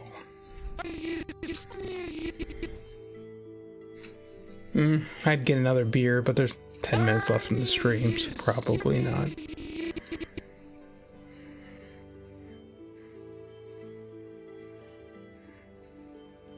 What's Suria's doing in Source Filmmaker? I haven't heard from him in a while. Who? Surya. Just showed him on your computer, joining Source. Oh, yeah, actually, I haven't heard from him in a while either. That's Surya. Your watch is failing you. No, it's probably TikTok then. You have a TikTok? Oh, no, battery life. Yeah, I made a TikTok. No, TikTok doesn't pop up on my watch. So usually if I hear a buzz and it's not on my watch, it's because it's TikTok. But that's just saying battery's running low. Your phone's dying. But that probably means the offer I put in on the place did not go through. Otherwise, I probably would have heard about it already. That's a bummer. I did like that place quite a lot. But you know what? I bet a better place is just around the corner. Actually, literally, there's the one place I might grab that's pretty close to here. Like, the housing market seems like it's just madness right now to me. It's madness, but it's still, depending on the area, still high competition. Well, that's just it. It seems like stuff's popping onto the market and jumping off of it like daily in a flash. Yep. Like, everybody's buying and selling like mad. There's not, I don't know. Interest rates are crazy right now, but it's people that were already dedicated to doing it are doing it. Or like one of my bosses. Yeah. Work is dictating that she does. Like, interest rates are up right now, but that's because everybody was buying and selling like crazy, and they're trying to like put a stopper on it. It's not just for houses though. Interest rates are for everything. Yeah, no, it's everything. Anything and everything is what interest rates. People have money and they're spending it, and there's not enough supply to go around, and it's causing things to get expensive. Yay, inflation. But I'm not going to get into that. That is a longer conversation.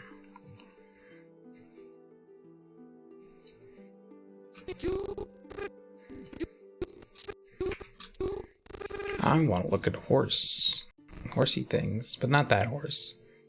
Why can't you, is it too late to replace Brayburn with a cute horse? Of course, they would get carried off by the bird monster, so I don't know how I feel about replacing it with a cute horse. It's probably better that it's a stallion. Oh no, yacht. Yes. I love that. I love that so much. Because it's like, I like the idea that Trixie was sent in there to stop him from like doing something horrible, but then he's like, oh no, he's hot. I can't touch him. I can't do bad things. Brayburn is not a cute horse. His nose is super square, and his voice is super gruff. He's essentially, he's best for the trash heap. I'm sorry, this is a trash horse. Maybe she could have dumped Derpy. No, she gotta be nice to Derpy. Maybe she swooped down and gave Derpy a hug. It could be Derpy, but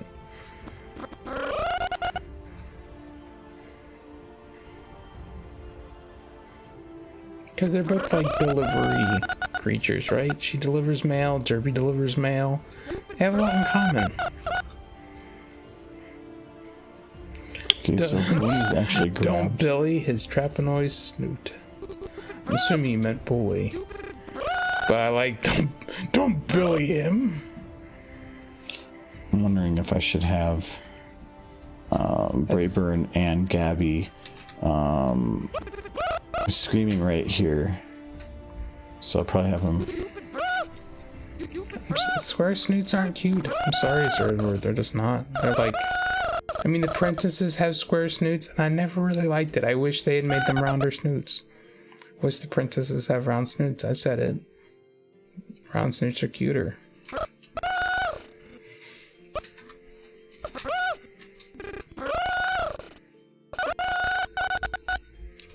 I kind of, because the princesses have round snoots, or square snoots, I kind of always imagine, like in the horse world, they kind of look like Tim Curry from, oh, what's that movie?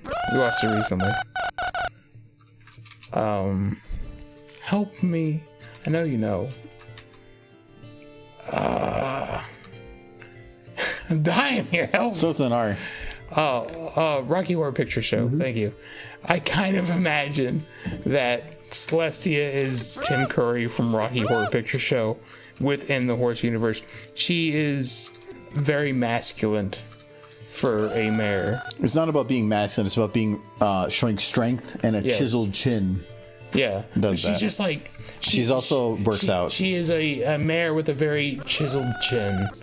Is who the princesses are, because like the alicorns get like the square, like, so she's definitely someone you would refer to as a madame, because she's like that strong burly woman in like the western town who's like runs the brothel rather than works at it, and if you mess with her girl, she will beat the crap out of you and you will not win. That's who Celestia is.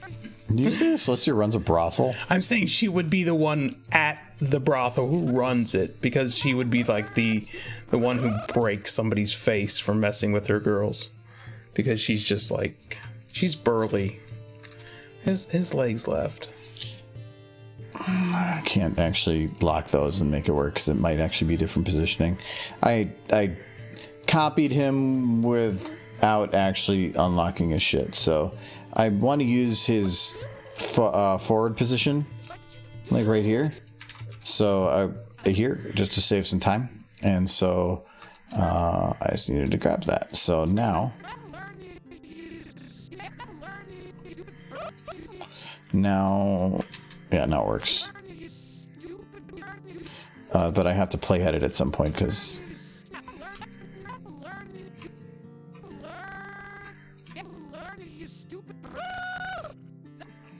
okay, let's see if I can blend this and actually make it work.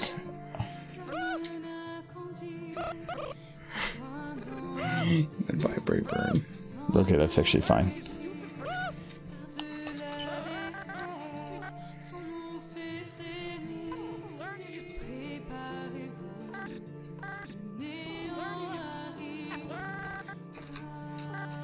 Okay, and now I just need to have him do his little dip thing. Oh, is he already baked? No, he's not. Why can't I see his butt? You're gonna put a blunt in his mouth, and that'll be big. That one is okay. That's weird. Anyway, so I need to lock thigh, foot.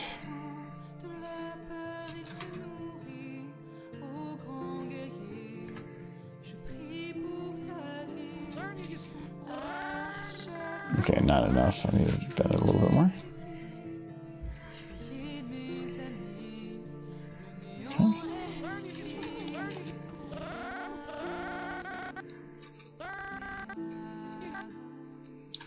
I like how he says that'll learn you. Okay, I'm a little. He gonna get beat up. I'm mess with the Griffin. I've read Australia. They talk about how the Griffins are like super killers.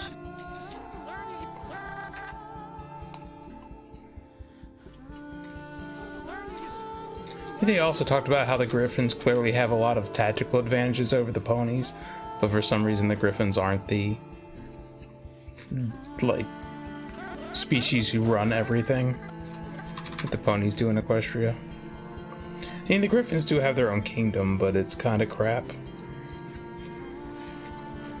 It always reminded me of the anthology short where it's like "Welcome to Jurassic Park," and then it's just like these. I think because it's kind of implied Griffins don't work well together, so they have difficulty forming a functioning society. They're as xenophobic as the ponies are.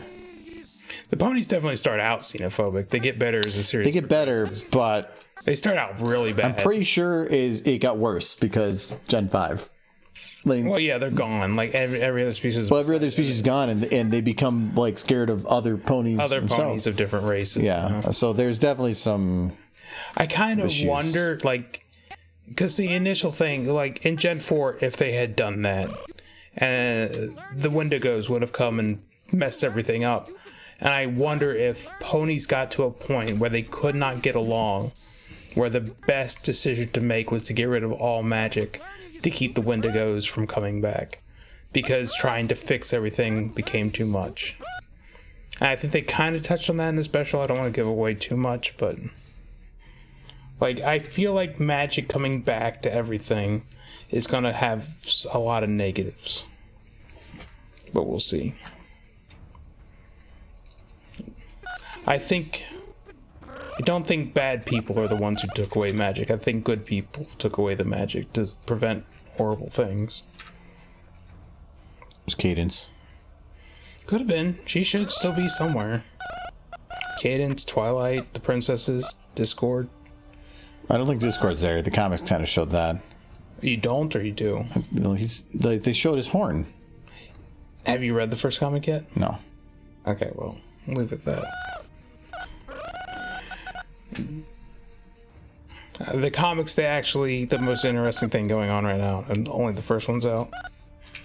If you haven't read the comic, it's interesting. And I think they're giving the guys at the IDW a bit more direction to try to keep it in line with the show. I try to keep the comics a little bit more canon this time around. I hope so. Because at this point, IDW's been writing for Pony the longest. With, what was it? Who was the studio for Gen 4? Drawing a blank. Well, now that they're gone... Boulder? No, Boulder's the new studio. DX. DX was the ones who did G4 Pony, but now that they're gone, IDW's been writing for Pony the longest. And the fact that they're still doing the comics is actually pretty great in my book. It's still, like, Andy Price is still the one drawing up a bunch of them all these years later. He seems pretty cool. He does. I always see him running a booth at the conventions. Well, just because he runs a booth doesn't mean he's cool, but it does help. Yeah, it helps. It increases. No, it was going to one of the at Babs, the one where they were doing a bunch of random impromptu art. That was actually pretty cool because that did show he had a pretty fun personality and he was just trying to have fun. Oh yeah, he's an artist through and through. But he made some stupid shit. It was hilarious. He tries to like show off his skills in places besides Pony, but at this point, he's been drawing officially. He was like one of the original IDW comic artists when they started like 12 years ago, and he's still doing it. That's a decade of drawing official Pony content. It's pretty ingrained into him at this point. Like other artists have come and gone, but he seems to enjoy it. No, go girl. Thanks for the gift sub. Yes, he was very generous. Yes. Are you done playing Apex? I saw you were playing Apex. Hope that went well. Do you shoot lots of people? I think that's the point of the game. Or do you stab people? I don't know. I never played a lot of games. Shoot or stab. Shoot or stab. That'd be a good game. Shoot or stab. Shoot or stab, and it just shows you a picture of something from the internet, and then it just says shoot or stab. You have no other choice. So if it's like a puppy, you gotta kind of figure out what to do. That's the point of the game. Why? No, it's a bad game. I don't like this game. You can kill you, and a lion can kill you. Put them together, and this all can double kill you. Double death. Ooh. Argo progress report. He's nearly done. I'm basically done. The only thing I really need to do is his jiggles, but I'm not going to really bother with them. I just have to basically stop them from moving. When I'm doing the shorts, I'm not caring about ears or some of that extra refinement stuff. It's about just kind of doing things fast. It's about getting them out quickly so that increase engagement. And this one took a little bit longer than I want, but it was because normally I would have worked on this on the side. I just haven't had the time, and I probably won't for a while. So I think you could probably render this now. No, I have to figure out the lighting a little bit more. I mean, if you want. I just have to clean that up a little bit.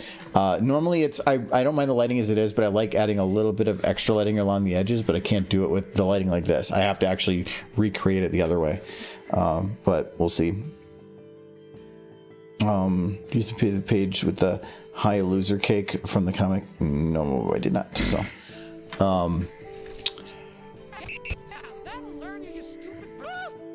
the only thing I'm concerned about is she is going to be in this shot for 1, 2, 3, 4, 5, 6, 7, 8, 9, 10, 11, 12, 13, 14.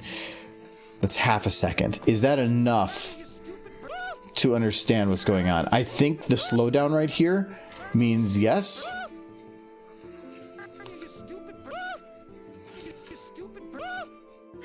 I'm thinking so. She pauses when picking him up. Yeah. I stop for a second. Yeah. I think I can lock Gabby though. So, because Gabby's tail here, I did want to, when she grabs him, it gets all like mushed up. I was gonna fix that quick. Boom. Because it tries to come back up here. Wait. Why do you still get twisted? Twisty tail. Oh, some of these bones apparently are also jiggle, but they're not in the jiggle group. Okay. Oh my god, this whole tail has like a ton of bones on it. It's got individual bones for each feather. Yeah. Or tuft, I guess you would call it. It's not feathers. But now I can actually have it loop the way I wanted it to. Because it should be the last thing to lift, because it's the very end. It's kind of bapping him in the nose. Like eat that. I pooped on that. She's booping. Is her eyes okay? For one, she doesn't look angry. Do I need an angry Gabby? Or she already is angry. That's the thing I'm going to get. Do you have the AC on? Yeah. Oh. It was going to be warm in here if I didn't. Yeah. I think I might move her eyes a little bit to the left and a little bit up, just so I can get full visibility of it. Oh, no. So she's fine grabbing there. What if I just say in?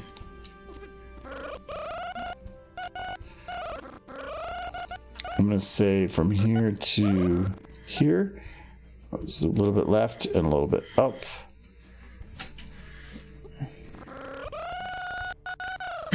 Okay. That'll help. Being able to see her eyes makes her less of a monster. She's Okay. a monster. But anyways, I just had to poke at a couple things left in this. And then I think I should be good on this. So, but with that though, it's basically going to be it for today. I think so. Yes. So thank you guys for. Well, actually, I just want to do one more thing here. I need to put his eyes to be a little bit more squint. Okay. I love that face so much. Her anger is bad. The rest of it's pretty. Actually, I wonder if. Oh, actually, that angle's okay. Actually, wait. If I take the camera when it shakes here, because she's centered right here, but as soon as she's hit, I do a bunch of shaking. Can I move it to make it so it's more centered on her? I did think it needed a bit more centered. Yes. Yes, perfect. I like the zoom in. I don't think as big of a zoom, but I'm gonna a zoom. Definitely needs to zoom in. Yes. Probably move that a little bit.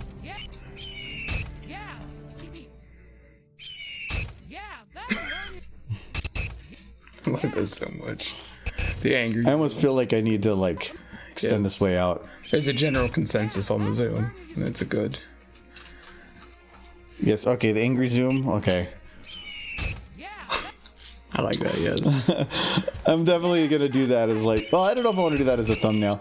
I think I want to do Brayburn as the thumbnail, only because if I do Gabby as the thumbnail, it removes the funniness of Gabby popping up. But at the same time, that to me is more clickbait. But then it's ruining the joke. Clickbait's very important though. But what do I want to call the short? Burbs. Burbs? Yes, burbs. Just burbs. Just burbs. Like burbs, because it's a reference. I think my favorite part still is just this. Just say what is up there. And then he just heard his staring at him. Back to me. Watch your language, young lady. Yeah, that'll learn you, you stupid. Burbs. Burbs. Anyways, it seems a little fast to me, but whatever. And I'll finish up some of the last little shot here. But anyways, we're all going to be all good for tonight.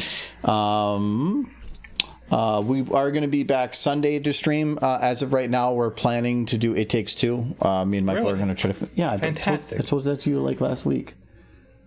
I believe you. Yeah. Okay. Well, we're going to try to finish that. I don't know how much time we have left in it. So if we have extra time, we'll figure out kind of, I guess, what to do there. It's Father's Day, so that's why it's, I don't know who's all going to be around. So I'm not going to play Pony Game again. We can play it every don't anger the Gabby. We won't. Oh, there we go. So, okay, I did Cowgirl last time. I haven't done Hero Strain for a little, I think for a little bit, so we can run over to Hero Strain. He's doing some Master Chief helmet. At least he's still playing. Got some hair coming out the back of the helmet. Minecraft. That's not real. Yeah, that's fine. Hero Strain's a cool dude. Yeah, but Minecraft's like 20 years old, man. I'm old. It's also been updated more often than Half-Life. Actually, Half-Life just got an update. No, it didn't. Got a VR update. It's lies. But yes, we'll see you guys Sunday. If you want to hang out to watch some of the finale for the game that we have no idea how to play anymore because it's been 3 or 4 months. So, all right. But otherwise, we're gonna go raid Hero Strain, and we will see you guys later. Let me grab some kitty. Thank you guys for popping up and having some fun with us. And all that like crap and whatever. You want to stick around, you get some channel points. Hero Strain used to do some pony animation. It has been a while, but he's instead doing some VTuber stuff and actually doing a pretty damn good job of the quality of stuff. So, and he does have some fun. He puts a lot of effort into it. It's pretty cool. But anyways, thank you for the cheers, Bustphone, Null and Void, and Sort, especially Bustphone because I think you have the 2,000 bits. So thank you very much. Thank you for Blazecast for the follow, and to Jurassic, who's been a level 3 Twitch subscriber for like forever. So thank you very much. And also for, I think it was Bus One that gave the gift to Cowgirl. So thank you. So I will talk to you guys later. Bye. Post brats. All the brats. Yes. Delicious brats. And please send it to Jeff Bezos. Meh.